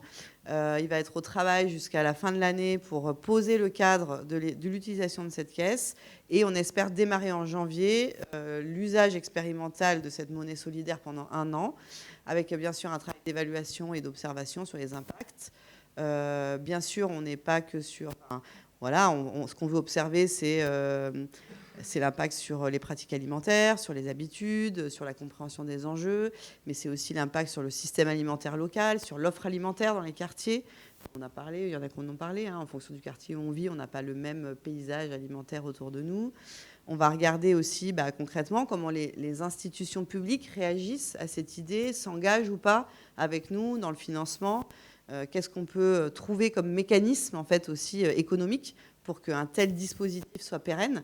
C'est-à-dire que ça ne s'arrête pas au bout d'1 an, on a expérimenté, c'était intéressant, mais comment ça peut se poursuivre, se construire dans une logique vraiment de changement aussi, de transformation, un peu de vision sur ce droit à l'alimentation, sur le fait qu'on a besoin d'être protégé pour ça aujourd'hui, que ce soit du point de vue environnemental, du point de vue de la santé, du point de vue de la citoyenneté, et qu'on ne peut pas laisser quelque part cet accroissement du recours à l'aide alimentaire tel qu'il existe aujourd'hui se poursuivre, parce que c'est vrai que en gros, sinon la perspective, elle est quand même assez voire très problématique. Là, je m'emballe. Et est-ce que on t'a vu tout à l'heure dans le film, là, tu cherchais à recruter, là. Est-ce que ça a marché? Tu as pu recruter un peu des gens pour communiquer? Ah oui, c'est bon. Ah oui, c'est en cours. On fait vraiment, c'est un travail de fond, c'est un travail qui demande du temps. Nous, on a un objectif que dans le comité, on est plus de la moitié des participants qui vivent des inégalités alimentaires. Parce que du côté militant de l'alimentation durable, on n'a vraiment aucun mal à mobiliser. Et tant mieux, parce qu'on en a aussi besoin. Parce que si on veut créer un mouvement, il nous faut tout le monde. Mais voilà, on veut faire ce travail, on veut prendre ce temps d'aller expliquer et de motiver. Et oui, ça intéresse les gens. Bien sûr que ça intéresse les gens. Donc je m'arrête. Et ce qui est très important aussi dans la démarche, c'est comment on a réussi à créer une alliance avec les collectivités. Ça, c'est une transition, parce que c'est indispensable. C'est-à-dire qu'on ne pourra pas avancer sur cet enjeu de transformation si on n'embarque pas les institutions à l'échelle locale, mais pas que, dans une nouvelle vision. Marie-Clémentine. Oui. Donc, juste pour replacer le contexte politique au niveau de la ville de Montpellier, donc il y a un super bon timing, on peut le dire, entre le démarrage de Territoire à vivre au niveau de la ville de Montpellier, de la métropole, et la politique alimentaire portée à l'échelle de la ville et de la métropole. Je fais un peu aussi porte-parole de la métropole qui n'est pas là aujourd'hui. Donc en fait, en lien avec le nouveau mandat au niveau de la ville, il y a vraiment une politique alimentaire qui est très volontariste pour lutter contre la précarité alimentaire, mais avec vraiment cette entrée de mixité sociale, de non-stigmatisation, d'émancipation, et vraiment de recréer de la solidarité autour de l'alimentation, mais vraiment en prenant aussi en compte les paysans, les acteurs en fait, de toute la chaîne alimentaire sur le territoire. Donc la solidarité des producteurs agricoles jusqu'aux consommateurs, en essayant d'être le plus inclusif possible. Donc ça, c'est vraiment l'axe fort de la politique alimentaire de Montpellier. Donc ça fait complètement écho à ce que porte Territoire à vivre, donc vraiment une vision commune derrière. Et aussi, un autre axe fort de la politique alimentaire, c'est vraiment la gouvernance partagée sur le territoire et cet enjeu de co-construction politique publique en interface avec les acteurs associatifs locaux, les acteurs de la chaîne alimentaire, producteurs inclus évidemment, et les citoyens. Donc voilà, vraiment essayer de co-construire pour que la politique publique elle fasse aussi écho aux besoins du territoire, au niveau de tous les acteurs, mais aussi répondre aussi aux attentes et aux aspirations des habitants. Donc il y a vraiment cette entrée mobilisation citoyenne aussi comme axe fort. Donc encore une fois, on est complètement dans les enjeux de Territoire à vivre. Et maintenant que j'ai dit ça, voilà, nous aussi, au niveau de la ville de Montpellier, c'est vraiment être dans le concret, être dans l'opérationnel, parce que voilà, il y a le mandat politique, il y a les grands enjeux, les grands objectifs, mais qu'est-ce qu'on fait maintenant sur le terrain ? Et c'est vrai que du coup, on a été partie prenante de Territoire à vivre dès le départ, déjà par le démarrage en fait, de Vrac et Cocinas sur Montpellier, où vraiment il y a tout de suite eu une sollicitation, des rencontres, et voilà, ça a pris comme ça. Il y a eu aussi des états généraux de la solidarité qui ont mis en avant les différents dispositifs alimentaires sur le territoire, mais aussi ce gros enjeu de solidarité alimentaire et de mixité sociale aussi, d'inventer un nouveau dispositif de solidarité alimentaire. Donc tout ça, ça pousse à du concret. Donc au niveau de la politique alimentaire de la ville, on a des actions qui sont déjà portées et qui vont pouvoir alimenter aussi Territoire à vivre. Comme par exemple, alors nous c'est la cité de l'alimentation, du coup c'est pas la cité de l'agriculture, mais ça inclut un peu l'agriculture aussi. Cité de l'alimentation, alors c'est tout un ensemble de projets, ça émane de la restauration scolaire qui est une compétence de la ville, où il y a eu toute une politique de qualité sur l'achat, sur le fait maison, sur la pédagogie, sur l'alimentation durable, etc. Et la cité de l'alimentation, c'est l'étape d'après, et de viser, au-delà de la restauration scolaire, qui est déjà un levier fort de solidarité aussi, alimentaire au niveau des enfants. Là, on passe à l'échelle démocratie alimentaire, et l'idée forte, en lien avec Territoire à vivre, c'est de monter un réseau de tiers-lieux alimentaires, MSA, Maison solidaire de l'alimentation, MAS, Maison de l'alimentation solidaire, on ne sait pas encore comment ça va s'appeler, mais de monter tout un réseau pour mailler le territoire de la ville, puis à l'échelle de la métropole et peut-être au-delà, pour faire des lieux justement fédérateurs autour de la solidarité alimentaire, avec une entrée de sensibilisation, mais aussi une entrée d'accès à tous à des produits de qualité, avec possibilité d'acheter sur place. Donc c'est aussi des lieux de distribution d'alimentation de qualité. Comme épicerie sociale et solidaire, comme des groupements d'achat avec Vrac et Cocinas, etc., etc. Des cuisines partagées aussi, pour faire ensemble dans ces lieux-là. Donc voilà, ça c'est vraiment un réseau et une animation qui va pouvoir faire écho à Territoire à vivre. La ville a aussi le projet de porter en propre un tiers-lieu alimentaire, maison alimentation solidaire, sur le mine de Montpellier, qui est aussi un acteur partie prenante de Territoire à vivre dès le départ. Alors le mine de Montpellier est dans la salle, je ne sais pas où, voilà, là-bas. Mais donc l'idée aussi, alors pour faire écho justement aux enjeux de mutualisation logistique, de compression des coûts justement à cette échelle-là logistique, il y a un projet aussi de pôle de solidarité sur le mine de Montpellier qui pourrait par exemple héberger une plateforme mutualisée des acteurs de la solidarité, pour essayer de faciliter toute cette entrée logistique et d'approvisionnement, être en lien aussi avec les acteurs du mine alimentaire, que ce soit des grossistes qui travaillent avec des producteurs locaux ou les marchés de producteurs locaux, etc. Donc vraiment dans cette entrée de système alimentaire des producteurs, transformateurs, distributeurs jusqu'aux citoyens. Voilà. Et en lien aussi avec la politique de la métropole, qui est labellisée PAT et qui a une nouvelle orientation d'accessibilité à tous à une alimentation choisie. Donc ça fait écho, enfin toutes les planètes au niveau politique sont alignées pour que justement le projet de territoire à vivre prenne bien et soit porté sur du long terme. Parce qu'il y a aussi la notion de pérennité. Donc pour l'instant, on va financer la caisse alimentaire commune. On est partie prenante dans toutes les instances de gouvernance de territoire à vivre, comité local, etc. etc. Et l'idée, c'est de trouver aussi notre place en tant que collectivité au sein de cette gouvernance pour réussir à vraiment co-construire. Voilà, il y a une innovation à ce niveau-là, au niveau de la gouvernance. Et en un an, on a réussi aussi, grâce à Territoire à vivre, et d'où ce rôle d'ingénieur territorial facilitateur, on s'est tous retrouvés autour de la table pour faire une réponse en commun à un appel à projet de la Banque des Territoires qui est déposé là aujourd'hui. Et l'idée, c'est de monter, on a un prémisse de consortium, ville, métropole, territoire à vivre et acteurs de la recherche-action pour justement trouver des financements sur le long terme pour justement innover sur cette gouvernance, cette co-construction de politiques publiques en lien avec les citoyens. Et la recherche-action avec un suivi-évaluation, ça c'est super important aussi, de pouvoir suivre le projet, évaluer les impacts à tous les niveaux pour que justement derrière ça puisse servir à transformer ce modèle de précarité alimentaire vers plus de solidarité et d'inclusion. Voilà. Merci. Que dire de mieux? Je ne sais pas. C'est parfait. Alors, il y a eu beaucoup de choses qui ont été dites. Est-ce que Maëlys et Boris, vous pouvez faire peut-être un point de synthèse avant de passer la parole à la salle? En tout cas, Maëlys. Puisque nous avons, Marie-Clémentine parlait de l'évaluation, on a embarqué une évaluatrice avec nous, parce que l'évaluation, elle est dynamique. Hein. C'est pas on fait des trucs et puis on voit après, on construit l'évaluation pendant le projet pour essayer de coller aux évolutions du projet lui-même. Donc, qu'est-ce que tu peux nous dire? Alors, on est presque à mi-mandat de ce projet Territoire à vivre. En quelques mots, arrête de rigoler, Boris, tu fous la pression là. Non, Il y a tellement de choses qui ont été dites qu'on ne sait plus ce qu'on doit dire. Ah, et ben très bien. Et ben donc on va passer la parole directement à ça. Maïs, vas-y, je t'écoute. Oui, voilà, l'idée c'était un peu de faire un petit bilan et de relever quelques points communs à ces territoires à vivre qui ont été du coup présentés juste maintenant, mais en effet beaucoup de choses ont déjà été dites. Donc l'enjeu avec cette évaluation, ce sera aussi de pouvoir dire qu'est-ce que c'est que finalement un territoire à vivre. Donc là, on est encore effectivement à la moitié du projet, mais il y a déjà des choses qui se dessinent.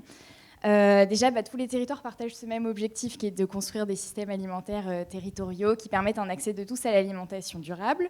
Mais on a bien vu qu'ils ne mettent pas en œuvre des projets, c'est pas les mêmes projets, ça ne mobilise pas exactement les mêmes acteurs sur les territoires, il y a des contextes différents.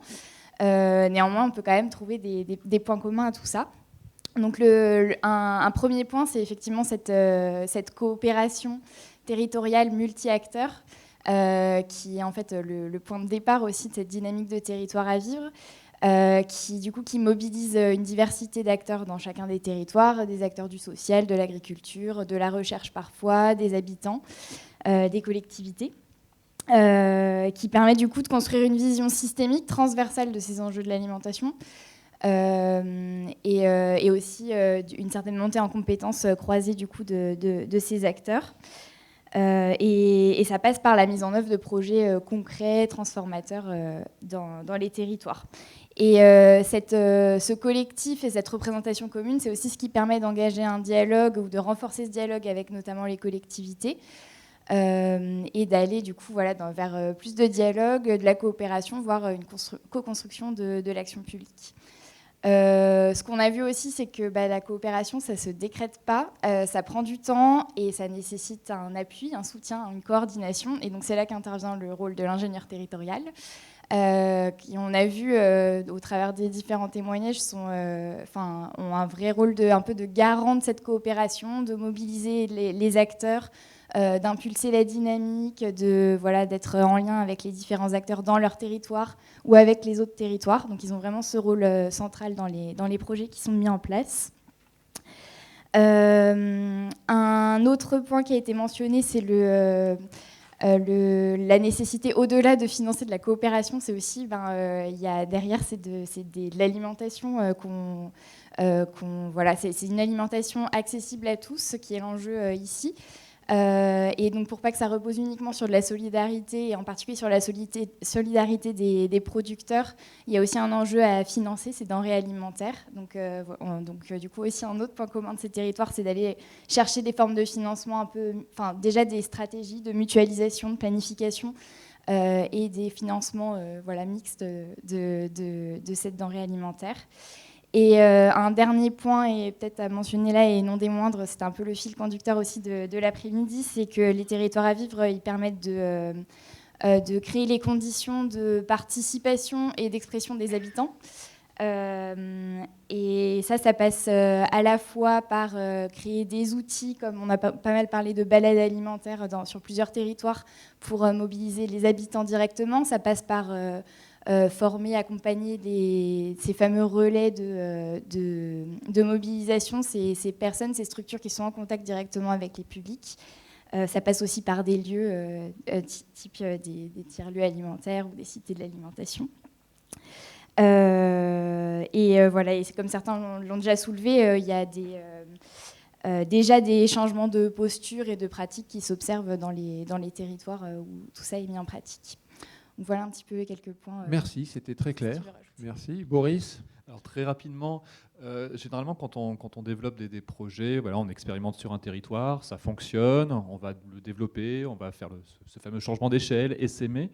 Et puis après, on va se rendre compte que nos projets restent quand même petits et que si on additionne les budgets de toutes nos structures, ça reste un samedi chez Carrefour. Donc on a quand même envie d'aller plus loin et de pouvoir changer les politiques publiques. Là, tu positives, là. Ouais, je suis positif. Et Territoire à vivre, ça s'est presque construit un peu à l'envers. C'est d'abord ces structures qui se sont rencontrées sur du plaidoyer, un peu orientées quand même par la Fondation Carasso à l'époque, aussi, en se disant... Parce qu'en fait, on se connaissait, mais sans se connaître. On se rencontrait dans toutes les cousinades de l'alimentation durable. À l'époque, il y en avait plein. Hein. Chacun en organisait une. On se retrouvait tous. On était tous les mêmes. On était contents de se voir. Mais on était vraiment chacun dans notre coin. Et on a commencé d'abord par se retrouver, après le rapport IGAS, sur l'aide alimentaire, pour dire, là, en face, il y a quand même des grosses machines. Et on a tout intérêt aussi de se retrouver ensemble pour s'aider. On l'a encore vu la semaine dernière au CNA, où c'est compliqué. On est petit, on n'est pas nombreux, on porte un discours quasi commun, avec évidemment quelques différences. Mais Territoire à vivre, c'est ça aussi. Aujourd'hui, vous expérimentez sur ces territoires, à Montpellier, à Toulouse, Marseille et Lyon. Et ce discours-là, cette expérimentation-là, avec les personnes au cœur des projets, il faut que ça continue de monter, il faut qu'on en parle. Il faut qu'on en parle dans les médias, il faut qu'on en parle au niveau national pour pas qu'on soit une alternative en fait. On n'a pas envie d'être une alternative, on a envie d'être la norme. On n'a pas envie de moderniser le système alimentaire, on a envie de le transformer complètement. Donc voilà, il faut vraiment qu'on continue ce combat qui est aussi un temps long. Donc on a la chance d'avoir les deux, d'avoir l'agilité du local avec déjà des soutiens politiques forts et il faut continuer d'avoir la patience du temps long au niveau national pour faire bouger les lignes. Je crois qu'on a de toute façon 5 ans devant nous pour réfléchir à tout ça et pour continuer d'avancer. Merci d'avoir rappelé la durée du mandat.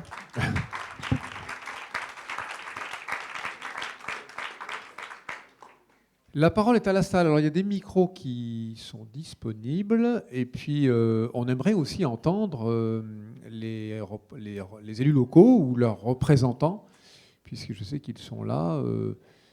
Mathilde, n'hésite pas pour la Fondation Carasso, puisque on l'a bien dit, c'est toi qui es à la manœuvre depuis le début de... Voilà. On vous écoute.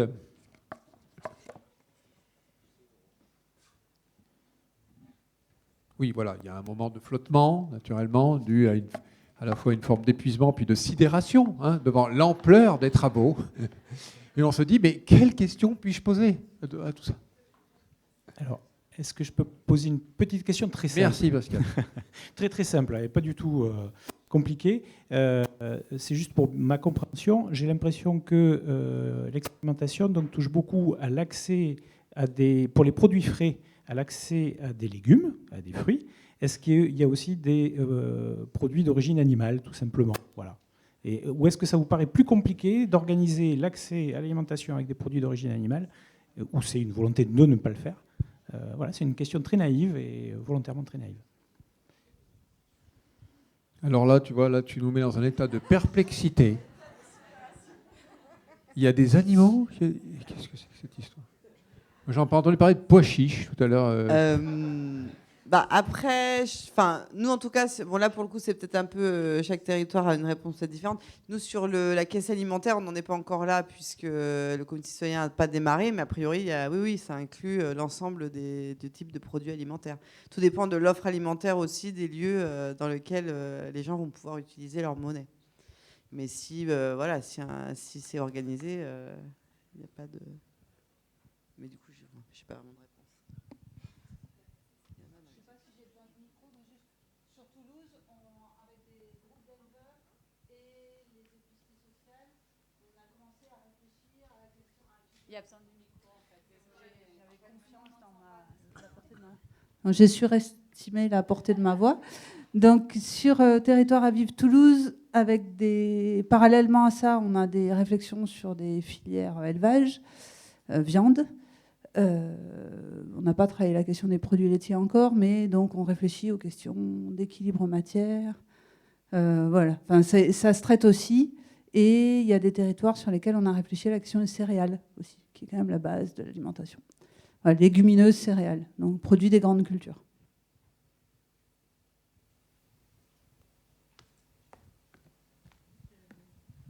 Juste un tout petit mot pour dire que l'alimentation carnée est moins universelle en pratique. Je vois qu'il hoche la tête, je n'ai pas besoin d'expliquer.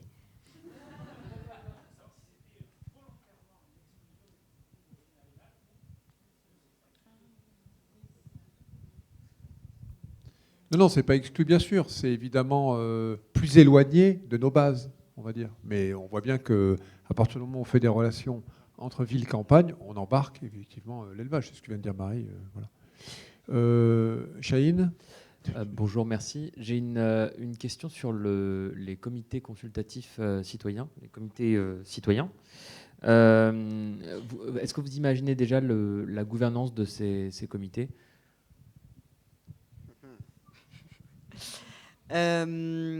Oui et non. C'est-à-dire que là, on est très, très occupé à être dans les quartiers, dans les épiceries, à mobiliser les gens, etc., etc. Après, on travaille en parallèle sur plusieurs scénarios du coup d'animation et de gouvernance. L'idée, c'est que quelque part, ce soit le comité qui va se réunir à partir de septembre, qui fasse ses choix aussi en termes de fonctionnement. Et donc la manière de prendre des décisions. Alors bien sûr qu'on va faire des propositions, on ne va pas leur dire « alors comment vous voulez faire pour vous décider ensemble ?» Mais voilà, on est un peu dans un entre-deux. On a une réflexion sur les collèges aussi, c'est-à-dire que potentiellement on pourrait avoir dans ce comité citoyen différents types de collèges, donc un collège principal d'habitants, mais aussi pourquoi pas un collège producteur, un collège institutionnel et un collège acteur. Voilà, donc tout ça c'est un peu en réflexion actuellement. Il faut revenir dans quelques mois. C'est les travaux de Bernard Friot qui précise le plus dans son ouvrage célèbre « Désir de communisme ». Non, mais on fabrique des communs, donc c'est pas très, très éloigné. Où effectivement, il généralise le principe du comité citoyen pour toutes les fonctionnalités de la vie, pour décider finalement, que le panel citoyen décide de ce qui va être commun et comment on va l'organiser en termes de répartition de valeur, de gouvernance de la valeur, etc. Là, c'est effectivement très précis. Qui d'autre ? Madame, je ne vous connais pas. Oui, je ne suis ni élue ni Mathilde, du coup, mais Clément, je travaille au réseau des accorderies. J'ai une question sur le temps long dont vous avez tous et toutes parlé de la mobilisation, à la fois de la mobilisation des habitants pour les avoir autour de la table, et la mobilisation aussi de toutes les parties prenantes avec le rôle central des ingénieurs territoriaux. Et donc la question un peu aussi à 1 000 €, qui est la question des financements par la suite et suite au soutien de France Relance. Est-ce que vous l'avez imaginé, anticipé, et comment ça se conjugue avec ce temps long nécessaire sur l'expérimentation ? Comment on l'a envisagé? Donc ça, on rentre dans la phase plaidoyer. C'est vrai que France Relance a permis de rendre possible ces expérimentations et en même temps nous contraint dans le temps. C'est là toute la difficulté, puisque nous, on va devoir travailler encore quasiment 1 an, si on pousse jusqu'au bout. Et en même temps, les arbitrages de financement se négocient pratiquement maintenant, pour une loi de finances à l'automne, sur des dispositions budgétaires de 2023. Donc c'est compliqué pour nous d'être à la fois dans la phase d'expérimentation, de découverte, de construction, d'évaluation, tout en ayant déjà un propos, là je parle en toute transparence, tout en ayant déjà un propos de revendication de suite. Ce qui me paraîtrait étonnant, je pense que mes collègues le partageront, c'est que l'État investit sur une ingénierie sociale innovante, publique, et en resterait là. Ça serait honnêtement un peu surprenant en termes de rentabilité. Donc cet investissement-là doit être poursuivi sur du pas de temps long. On sait, nous, que sur l'innovation sociale, le vrai pas de temps, c'est 10 ans. Voilà, donc on le dit, c'est 10 ans. Ce n'est pas 1 an, 2 ans, c'est 10 ans pour arriver à structurer véritablement quelque chose sur le territoire, avec évidemment des évaluations. Voilà. Ça, c'est le premier point. Donc comment l'État nous permet de donner une suite aux territoires existants, éventuellement de commencer à faire rentrer des territoires qui sont largement au niveau, je veux dire, enfin, qui sont prêts en termes de coopération, etc. Voilà. Le deuxième enjeu qui se pose à nous à travers la table ronde, c'est qu'il ne faudrait pas que les collectivités, qui doivent être présentes, comme l'a dit Pauline, dans la structure territoire à vivre pour institutionnaliser, pour aligner les orientations et rendre possible les créations, il ne faudrait pas que le portage par les collectivités, 1, soit insuffisant, 2, substitutif au financement de l'État. Voilà. Donc c'est aussi une interrogation qu'on doit avoir avec les collectivités. Si elles prennent le relais, de quel relais parlons-nous? C'est un relais de déploiement et ça ne peut pas être un relais de mutualisation de fonctionnement. C'est-à-dire qu'il ne s'agit pas de dire « je ne veux voir qu'une tête ». Parce qu'il y a plein de structures qui ont une biodiversité de fonctionnement, etc. Ces structures disent « nous, on travaille chacun dans notre domaine de compétences. En se mettant ensemble, on ajoute une complémentarité. On donne une valeur supplémentaire à ce qu'on fait déjà. Mais si on supprime ce que les associations font déjà au motif qu'elles ne doivent travailler plus qu'ensemble, là, on va se retrouver avec un assèchement complet de ce projet, qui n'est pas un projet de mutualisation, mais de complémentation associative. Voilà. Donc ça aussi, c'est un enjeu qu'on ne maîtrise pas. Mais je pense que la solution passe par le débat, le dialogue entre les niveaux de décision publique et les acteurs associatifs.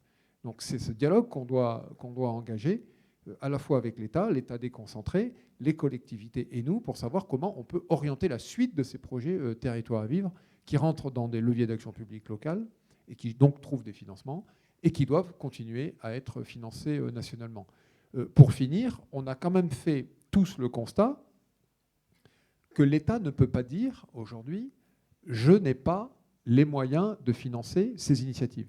Quand on sait que l'aide alimentaire mobilise, avec la défiscalisation, 1,5 milliard d'euros par an pour effectivement une volumétrie très importante, mais on le sait, le rapport IGAS le dit, peu de gains sur la lutte contre la précarité alimentaire, la malnutrition, etc. etc. Donc l'État devient payeur aveugle, c'est l'IGAS qui le dit, payeur aveugle d'une aide alimentaire qui coûte 1,5 milliard par an aux contribuables. Voilà. Si on inclut que les fonds européens sont de l'impôt français. En fait. Bon. Voilà. Donc nous, on ne peut pas entendre un discours qui consisterait à nous dire on n'a pas les moyens de déployer vos projets ou de continuer à déployer vos projets, mais on maintient l'aide alimentaire dans son fonctionnement sans aucune réforme ni aucune capacité de flécher vers l'expérimentation. Ça, c'est inentendable. C'est inentendable parce que vous voyez qu'on a du mal à trouver les mots. Les bénéficiaires, les personnes concernées, et ça, c'est significatif, nous disent on ne veut plus ça. On ne peut plus ça. Certes, c'est nécessaire, mais ce n'est pas suffisant et il faut aller vers autre chose. Voilà. Donc il faut entendre ça et nos expérimentations essaient de donner une voix à cette parole qu'on a entendue tout à l'heure, de dire il faut autre chose. Voilà. Donc la reconstruction d'une vision de l'aide alimentaire d'intérêt général, orientée vers l'émancipation, c'est ce qu'on essaye de construire ensemble. Voilà. Mais on ne veut pas être dans un modèle, je pense, revendicatif, catégoriel, corporatiste, où on dit nous, on a droit à ça, nous, il nous faut ci, il nous faut ça. On doit essayer de construire ensemble la suite de territoires à vivre avec l'ensemble des pouvoirs publics qui sont aujourd'hui concernés. Enfin, c'est un élément de réponse, mais je laisse mes collègues... Oui, Marc Alfandiri du labo de l'ESS. Je voulais revenir sur une proposition qui a été faite par le gouvernement, qui avait été initialement, il y a 2-3 ans, on avait parlé de chèque alimentaire qui soit destiné à l'accès à une alimentation de qualité. Et puis ça a été enterré. Le gouvernement, à un moment donné, a parlé de l'importance, de la priorité, effectivement, de cette initiative.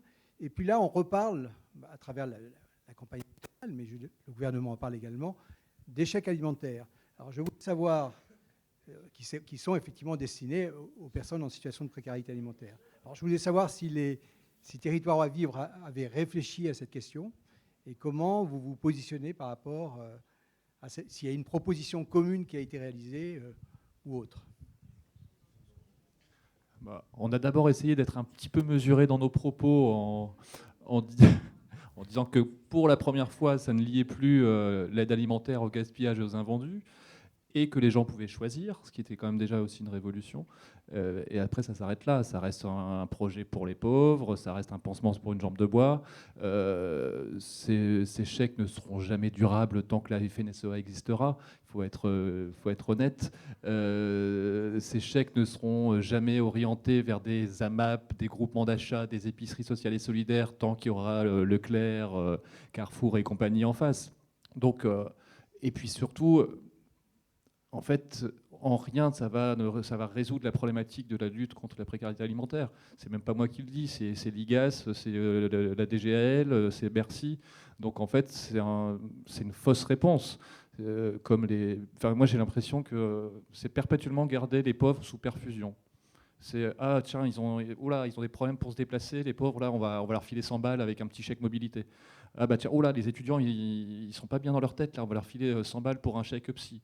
Et puis là, c'est l'alimentation. Enfin, donc c'est pas possible, c'est pas tenable. Aujourd'hui, il y a besoin d'un changement systémique. Après, certains vont défendre une hausse des revenus et des minima sociaux, évidemment. Certains vont défendre une sécurité sociale de l'alimentation. Mais si ces chèques sont mis en place, il faut qu'ils soient vraiment une courte durée, qu'ils soient évalués aussi par les personnes qui vivent la précarité, et qu'on imagine quand même un projet un peu plus ambitieux, parce qu'on a besoin d'agir à la fois sur les questions sociales et sur les questions environnementales, quoi. Il ne nous reste plus que 4 ans, mais bon, avec un président qui a déjà été condamné 2 fois pour une action climatique, il y a peu de chances que ça progresse sur ce quinquennat-là, quoi.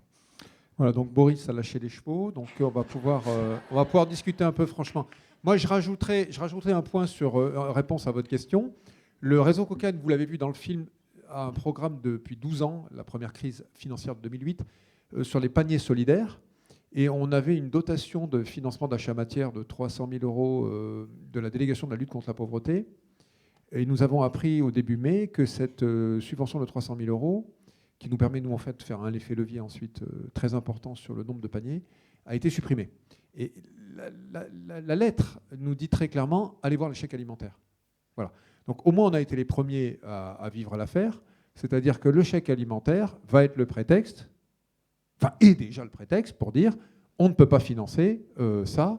Aujourd'hui, tout ce qui relève de l'aide alimentaire ou de l'évolution alimentaire, c'est le chèque alimentaire. Donc c'est en fait l'augmentation, le complément prix de la pauvreté. Voilà. Donc nous, on est très très en difficulté parce qu'on a des jardins qui avaient prévu 120 000 paniers cette année solidaires pour 6 500 familles. Et ça met un coup d'arrêt à la planification. Parce qu'on a parlé de planification tout à l'heure, tout ça est prévu 1 an à l'avance.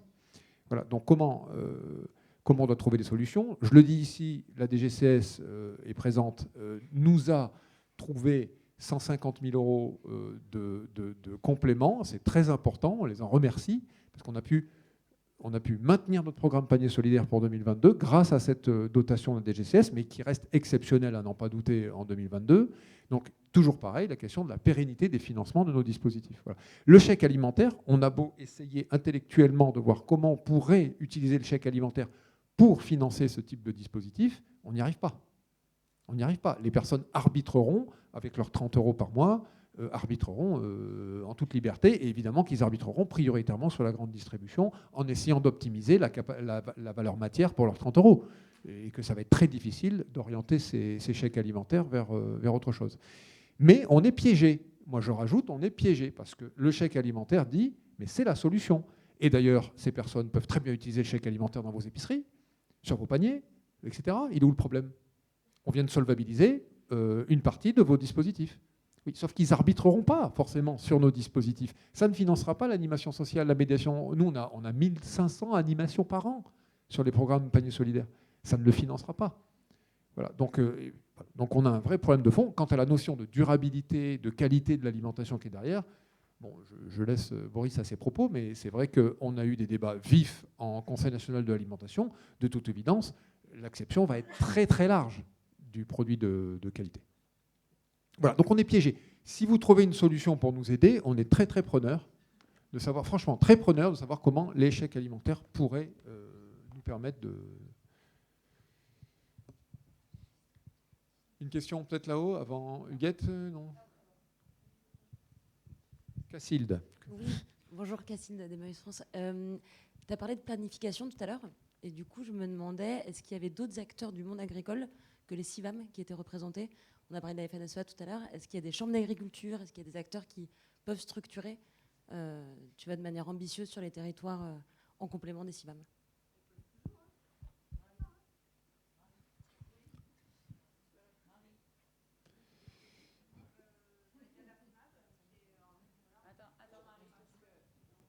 Marie, tu parles au nom de la FNAB, donc pour Bio-Ariège, c'est ça?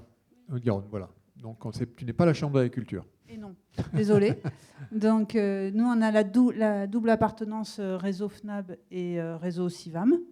Donc voilà, à ce titre-là. Après, on a croisé les chambres d'agriculture sur la Haute-Garonne sur des projets en lien avec l'accessibilité alimentaire.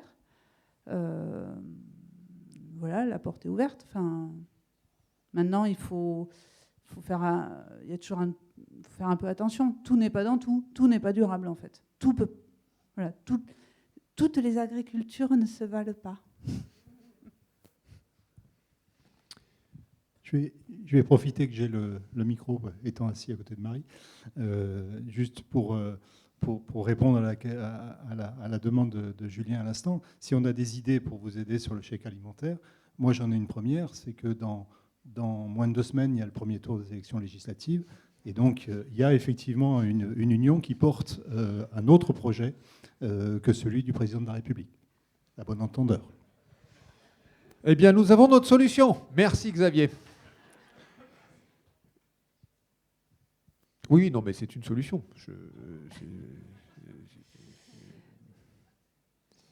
Huguette. Oui. Oui. Alors, je vais être beaucoup moins politique, mais j'ai beaucoup travaillé avec des personnes en situation de précarité, et notamment sur le chèque alimentaire, dans le cadre de laboratoires de Living Lab. Et alors, je voudrais, de leur part, il y a un rapport qui est sorti sur ce qu'ils disent. De leur part, je voulais vous dire que eux, ils disent, quand on commence à manger de la viande, c'est qu'on est sorti de la pauvreté. On ne voit pas pourquoi on voudrait nous faire manger des lentilles parce qu'on est pauvre. Le poisson, il ne pousse pas dans ma région, donc je ne peux pas manger local pour tout. Et ce n'est pas parce que je suis pauvre qu'on doit m'imposer de manger d'une certaine façon plutôt que d'une autre. C'est encore pire que la distribution alimentaire. Il y a une autre question aussi sur laquelle ils nous ont alertés. Ils nous ont dit, vous savez, si on regarde bien, les 3/4 des Français, si ce n'est plus, mangent avec une alimentation qui est financée. Vous avez des chèques alimentaires pour les cadres, vous avez des chèques alimentaires pour les gens qui travaillent, enfin le ticket restaurant, vous avez une alimentation pour les fonctionnaires qui est très réglementée, avec un repas chaque jour accessible. Vous avez des repas pour les handicapés, vous avez des repas pour les personnes âgées, vous avez des repas pour les enfants qui sont financés. Et si vous regardez bien, il n'y a que les pauvres qui ne sont pas financés pour manger. Et eux doivent manger les restes ou manger des choses qu'on a décidé qu'ils allaient manger. Et je pense qu'il faut juste retomber sur terre. C'est une question de justice sociale de financer l'alimentation des plus pauvres. C'est juste de la justice sociale. Alors qu'on trouve le moyen, qu'on dise que le chèque, c'est pas bien. Mais l'alimentation, elle est financée. Le jour où vous verrez un cadre à la Défense, qui a son but à gaz et qui fait cuire son chou-fleur, de la MAP, alors là, je trouverais qu'il y a une justice sociale. Mais jusque-là, ne me dites pas que parce qu'ils sont pauvres, ils vont avoir un chèque, ils vont devoir bouffer des choux-fleurs. Ils doivent pouvoir manger de tout. Et c'est pas ce chèque qui va défendre nos convictions et qui va défendre notre agriculture locale. Les plus pauvres ne doivent pas être otages de nos défenses politiques. Et on a le droit d'avoir chacun nos idées. Mais ce sont eux les acheteurs, ce sont eux les personnes qui vivent la précarité, et ce sont eux qui doivent choisir leurs produits. Si on avait fait une ligne de partage, vous savez, là je pense que... Hop là. Bon, Xavier, désolé, pas cette fois-ci. Hein. Merci Huguette, c'est très très important ce que vous venez de dire. Alors du coup, bon, Marseille encore. Désolée si du coup je suis un peu confuse parce que c'est vrai qu'on a dit beaucoup de choses et c'est difficile de rebondir et de construire. Bon, moi en tous les cas je voulais vous remercier pour la journée d'aujourd'hui parce que franchement c'était super méga dense et voilà, et très émouvant pour toute cette journée. Nous, moi je voudrais réagir à plusieurs choses. Julien, tu l'as dit, et puis vous l'avez dit aussi, pour moi, il y a une question de planification agricole française, durable, résiliente. Et aujourd'hui, il n'y a pas les solutions, ni juridiques, parce qu'un bail rural n'impose pas les choses. Donc du coup, moi j'ai beaucoup aimé la réaction de l'acteur du CIVAM dans le film. Pour moi, la solution, elle est là, parce que des friches, il y en a plein sur notre territoire, on en a plein. Nous, sur les Bouches-du-Rhône, hein, même si on a une tension foncière, une urbanisation galopante, on n'a pas beaucoup parlé de foncier aujourd'hui, mais c'est une question cruciale, fondamentale. Et qu'effectivement, il y a la capacité, il y aurait la possibilité d'installer et de produire davantage. Après, il y a quand même un deuxième problème qu'on n'a pas beaucoup abordé non plus aussi aujourd'hui, c'est l'emploi agricole. Voilà, et la pérennité de l'emploi agricole, avec une pyramide des âges, comme vous le savez, un tiers de la profession agricole qui part à la retraite d'ici 5 ans, qui ne sera pas remplacée. Donc la production, elle va aussi fondre. Donc c'est aussi ces enjeux-là qui sont des potentialités de développement pour voilà, de nouvelles ambitions politiques. Moi, je ne suis pas une politique, je suis une technicienne de territoire sur une métropole. Et c'est vrai que ces enjeux-là, je les entends, mais je ne les vois pas portés aux différentes échelles. Voilà, c'est juste un constat. Je ne fais pas de politique et je ne veux pas en faire. Mais effectivement, il y a un problème de portage sur ces questions-là et des freins juridiques, des freins administratifs. Il y a de la législation à modifier pour pouvoir accompagner cette planification maraîchère, pastorale, tout ce qu'on veut. Et ça, là-dessus, il y a encore pas mal de freins à lever. Je te l'ai dit tout à l'heure, Julien, moi j'ai aussi une question, parce que je me veux œcuménique. On nous demande, nous, là, parce qu'on l'a fait pendant le confinement, on a monté une task force mine GMS pour écouler des productions locales pendant la crise. Et tu l'as dit, cette crise, elle nous a aussi ouvert plein de portes et on a fait des trucs qu'on ne pouvait pas faire et qu'on n'avait jamais osé faire. Et on a osé, effectivement, avec les mines, travailler avec la GMS. Il y a des choses qui ont bien fonctionné, d'autres pas. Et je ne voudrais pas totalement fermer la porte, tu vois, sur ce côté-là. Donc, nous, on nous a commandé de faire des corners fruits et légumes en GMS. Donc, voilà, c'est un sujet. Je ne suis pas fondamentalement pour, mais je me dis que c'est aussi une porte. Et puis, pour reprendre un peu ce que vous avez dit tout à l'heure, c'est qu'aujourd'hui, 70% à 80% des Français achètent les fruits et légumes en grande surface. Donc, se dire que ça n'existe pas, on ne peut pas non plus être dans ce déni-là. Donc, moi, je me dis aussi, il faut mettre un pied dans la porte et il faut aussi essayer de disrupter certaines choses. Nous, on l'a fait de manière très éphémère, très temporaire, avec de l'argent public. On a disrupté les centrales d'achat d'une grande surface, d'une grande marque de la grande distribution que tu as citée tout à l'heure. Et du coup, voilà, je me dis qu'il y a quand même aussi des choses qu'il faut tenter. Et je reprends ce que vous disiez tout à l'heure. C'était les propos de Nicole Darmon, chercheur à l'INRAE, qui est sur notre territoire et avec laquelle on a beaucoup travaillé aussi. C'est qu'effectivement, la liberté de choix et la liberté d'achat, elle est importante. Donc, Nicole, elle disait souvent, si les gens, à un moment donné, ils ont envie d'acheter un pot de Nutella, pourquoi je vais aller leur dire de ne pas acheter un pot de Nutella ? voilà, je pense qu'il faut quand même aussi le dire, même si personnellement ça me gonfle, que je fais la guerre autour de moi dès que je vois des enfants manger du Nutella au déjeuner. C'était le cas ce matin chez des amis parisiens chez qui j'ai logé. Ça me gonfle, surtout des gens qui ont les moyens d'éduquer leurs enfants différemment. Mais qui suis-je pour juger ? Oui, alors Nicole Darmon voilà, parle... Désolée parce que j'ai dit plein de choses et ouais. j'espère que ce n'est pas mal interprété et avec beaucoup de modestie et d'humilité. Voilà, en tous les cas, on a envie de s'impliquer. Merci pour cette journée, merci pour ce réseau fabuleux. Nous, on a la chance d'avoir Graines de Soleil sur notre territoire et on aimerait qu'il y ait des graines de soleil partout. Voilà. Mais aujourd'hui, c'est vrai qu'il y a des choses qui nous manquent pour continuer à avancer. Et puis un portage national, bien sûr, avec une planification agricole qui ne serait pas une PAC, mais qui serait une politique agricole inclusive, une PAI, je ne sais pas. Merci Laure. Alors, on m'informe simplement que les Toulousains doivent partir dans 10 minutes. Je signale les Toulousains parce que ils doivent partir vers Toulouse. Voilà, c'est ça.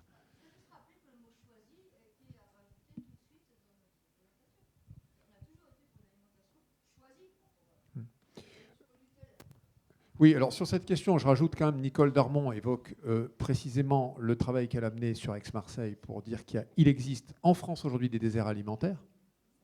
Elle peut le prouver. On pensait que ce n'était pas forcément une importation de notions américaines un peu... Voilà. Nous sommes parfois quelques-uns à vivre dans des quartiers très populaires de banlieue nord de Paris. Quel choix ? Moi, je peux vous parler du non-choix des gens. C'est-à-dire le non-choix de ne pas manger de légumes, le non-choix de manger que de la viande, parce qu'il n'y a que des fast-foods avec de la viande. Le choix de manger que du sucre, parce qu'il n'y a que du sucre et du gras partout, etc. Donc, c'est marrant cette logique d'inversion. On nous fait voilà, donc l'ANIA, l'association des transformateurs, nous dit aujourd'hui, il faut laisser le choix. Donc l'argument est dit, il faut laisser le choix aux gens de manger ce qu'ils veulent. Donc il est tout à fait normal qu'ils reçoivent des palettes de Mr Freeze en plein mois de février ou des palettes de yaourt Senoble, etc., etc. Mais donc l'argument du choix est retourné contre les personnes au nom qu'ils auraient le droit de manger du sucré, du salé, etc. Mais ils le mangent déjà. C'est ça le problème. Il faut vivre dans les quartiers. Ils vivent tous les jours pour comprendre ce que ça signifie la précarité alimentaire. Pour de vrai, le choix, ils l'ont de manger de la viande tout le temps, sucré, salé. Ils l'ont. C'est bien ça le problème aussi. Je rajouterais à ce propos, je souscris tout à fait à la question du choix théorique, etc. Mais on oublie, de quel droit on dirait aux gens de manger de telle façon ou telle façon. Mais le marketing alimentaire, pour compléter ce que tu dis, donne des injonctions en permanence. Et c'est extrêmement difficile.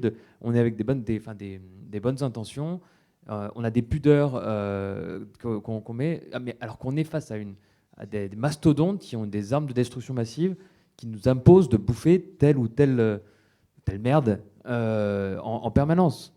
Donc il y a des pudeurs qu'effectivement il faut tenir compte effectivement de ce qui a été évoqué tout à l'heure en termes de choix et de pas imposer, mais il faut aussi mettre de côté quelques pudeurs qu'on a et penser dans les rapports de force qui sont en présence qu'on se fait matraquer en permanence par des discours et qu'on a des injonctions à consommer telle ou telle chose. Voilà. Oui, alors je n'étais pas tout à fait dans ce débat, mais je voulais remettre ma casquette d'élu local, effectivement pour remercier toutes les associations qui sont présentes et tous les acteurs de ce projet pour toute cette dynamique de coopération. La journée d'aujourd'hui, mais plus largement, toute la dynamique est en jeu, qui est passionnante, qui est nécessaire. Moi, je suis élu, je suis maire d'une commune, donc les communes, c'est l'endroit où finalement tout se croise. Et donc nous, la complexité quotidienne et la lutte contre les raisonnements en silo, c'est notre quotidien. Et donc, il est évident que voir un ensemble d'associations et d'acteurs qui travaillent sur les mêmes sujets se mettre d'accord, se mettre ensemble et travailler en réseau, c'est excellent, absolument nécessaire. C'est une façon, moi je le ressens comme ça, de donner l'exemple aussi, parce qu'à des échelons différents, des échelons territoriaux différents, c'est beaucoup plus compliqué d'obtenir cette transversalité que nous, on essaye de faire vivre au quotidien. Donc voilà, vous donnez l'exemple et ça nous donne la possibilité, je crois, un levier pour essayer de faire pression dans ce sens-là. Cette idée de planification, elle est intéressante mais elle n'est intéressante que si on croise un ensemble de dimensions. Donc nous, sur notre territoire, on a la chance d'avoir un collectif qui s'appelle Nourrir la ville, qui est déjà sur la partie production, sur la réflexion sur la question foncière, sur la problématique de l'agriculture périurbaine, déjà commencé à poser des choses sur la restauration collective aussi. Et du coup, je l'ai dit ce matin, le projet Territoire à vivre apporte vraiment une dimension complémentaire extrêmement utile. Donc voilà, on continue, on construit et à votre disposition pour aller plus loin. Merci. Ouais, moi je voulais juste réagir par rapport à ce qui a été dit tout à l'heure sur le fait qu'on est abreuvé de pubs, etc. Mais en fait, ça ne nous légitime pas à avoir le même comportement que ceux-là. C'est-à-dire que c'est ce qu'on dénonce. Donc si on va reproduire le même comportement et les mêmes schémas, moi je trouve ça légèrement débranchant. C'était juste ce que j'avais à dire. Mais tous nos débats sont ouverts, on le voit. Hein. Enfin, la réflexivité, c'est-à-dire cette question de se remettre en cause et d'essayer de comprendre ce que nous, on renvoie comme norme, comme injonction. C'est au cœur de nos sujets. On ne fera que ça, nous, parce qu'on ne peut faire que ça, si on n'arrive pas à trouver des dispositifs d'écoute de la parole des personnes. On l'a bien compris, ça. Sinon, évidemment, on ne produira que les normes que nous avons en nous. Ça, on l'a bien compris, c'est le biais. Donc si on arrive à trouver l'expression de la parole, ça contrera le biais, et oui, le biais que immanquablement on a dès lors qu'on fait de l'ingénierie, c'est-à-dire de la production d'intelligence, c'est-à-dire la projection de son habitus, en fait, social sur les autres. Enfin, voilà. Et je voulais rajouter que le relativisme peut avoir un intérêt, mais il faut aussi se questionner sur les raisons pour lesquelles certains vont nous inciter à manger des chips, du Nutella, 5 produits laitiers par jour, ne sont pas les mêmes que celles pour lesquelles on va inciter à manger plutôt des protéines végétales qu'animales. Et je pense que du coup, la légitimité aussi prend beaucoup plus de sens. Mais je crois qu'on ne parle pas d'injonction, on parle aussi d'éducation et en fait s'éduquer collectivement. Ne pas aller faire un truc super vertical, mais juste laisser de la place à pourquoi on mange comme ça, pourquoi on ne mangerait pas comme ça, où est-ce qu'on va acheter les produits. Moi, je pense que oui, il y a des bonnes réponses. On ne peut pas dire non, tout est relatif. Il y a des bonnes réponses. Alors, nous avons, parce que le débat va être... nous avons une vigie parmi nous. Nous avons une vigie, Jérôme. Donc, oui, parce que tu nous accompagnes précisément sur ce sujet-là. Ouais, moi, ce que je voulais dire sur ce sujet-là, c'est que si on veut faire avec les gens, il y a 2 gros leviers. Un premier levier qui est le plaisir et un deuxième levier qui est la colère. C'est les 2 seuls leviers dont on peut se servir. Et la question de la colère, c'est sûrement de poser la question aux gens de ce qu'ils trouvent injuste dans l'accès à une alimentation choisie et de qualité. Et si les gens vous disent il y a un désert alimentaire, il faut lutter contre le désert alimentaire. S'ils disent l'aide alimentaire est humiliante, il faut lutter contre cette aide alimentaire-là, telle qu'elle est distribuée. Et puis après, il y a d'autres injustices qui me demandent effectivement plus de temps. Et si un jour on veut attaquer les questions alimentaires, on est obligé de passer par les questions agricoles. Et ce matin, on était avec un eurodéputé, on était 3 de cette assemblée, qui s'appelle Benoît Biteau, qui disait, en gros, il y a 80% de la PAC, qui représente un tiers des financements de l'Europe, qui vont à 20% des agriculteurs, qui sont les agriculteurs qui plutôt mettent des pesticides, qui plutôt se servent des machines. Et lui, il disait, en fait, moi, je suis vice-président de la commission agricole, mais quelque part, je suis impuissant. Et pour ça, j'ai besoin qu'il y ait un mouvement qui se lève. J'ai besoin qu'il y ait des gens qui expérimentent des choses comme ce que vous faites dans Territoire à vivre, comme ce qu'on fait, je vais me mettre dans le on, ce qu'on fait dans Territoire à vivre, et qu'il y ait un mouvement citoyen qui s'empare aussi de ces questions-là. Et ça prend plus de temps. Mais ce n'est pas déposséder les gens de leur première colère et de la première injustice qu'ils savent nommer. Okay. Et peut-être que ça sera le chèque, peut-être que ça ne sera pas le chèque. Et je trouve que c'est une bonne façon de trancher. J'aimerais bien reprendre le chou-fleur. Là. Le chou-fleur, il y est en supermarché. Il vient d'on ne sait pas où, il est payé 3,6 francs sous la tonne, certainement au producteur. Et en plus, il a 3 semaines. Il n'a plus aucune valeur nutritive. Il y a aussi là-dessus qu'il faut agir. C'est pas seulement pour imposer aux gens de manger du souffleur. Putain, les bonnes fraises ou les bonnes tomates qui viennent d'être cueillies le matin ou la veille, ça n'a rien à voir quand même.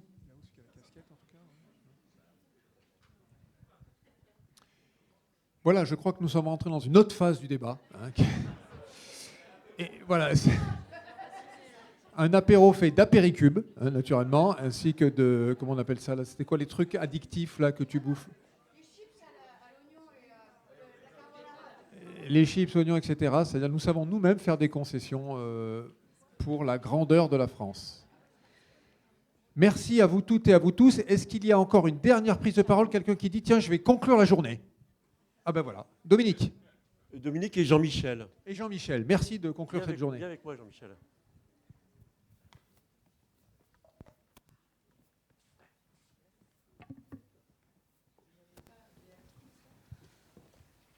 Alors, on n'a pas pu assister à tous les débats parce qu'il y avait une organisation pour les prises de chambres, etc. En tout cas, par rapport à tout ce qu'on a vécu avec vous, ici, avec tous les réseaux qui se croisent, mais avec tout ce qu'on a vécu aussi en Lorraine, chez nous, avec tous les réseaux qui se croisent, avec des élus municipaux, départementaux, avec plein d'assos qui font un boulot extraordinaire, on a vécu plein de choses, il y a plein de projets qui se mettent en route partout, il y a plein de petits projets.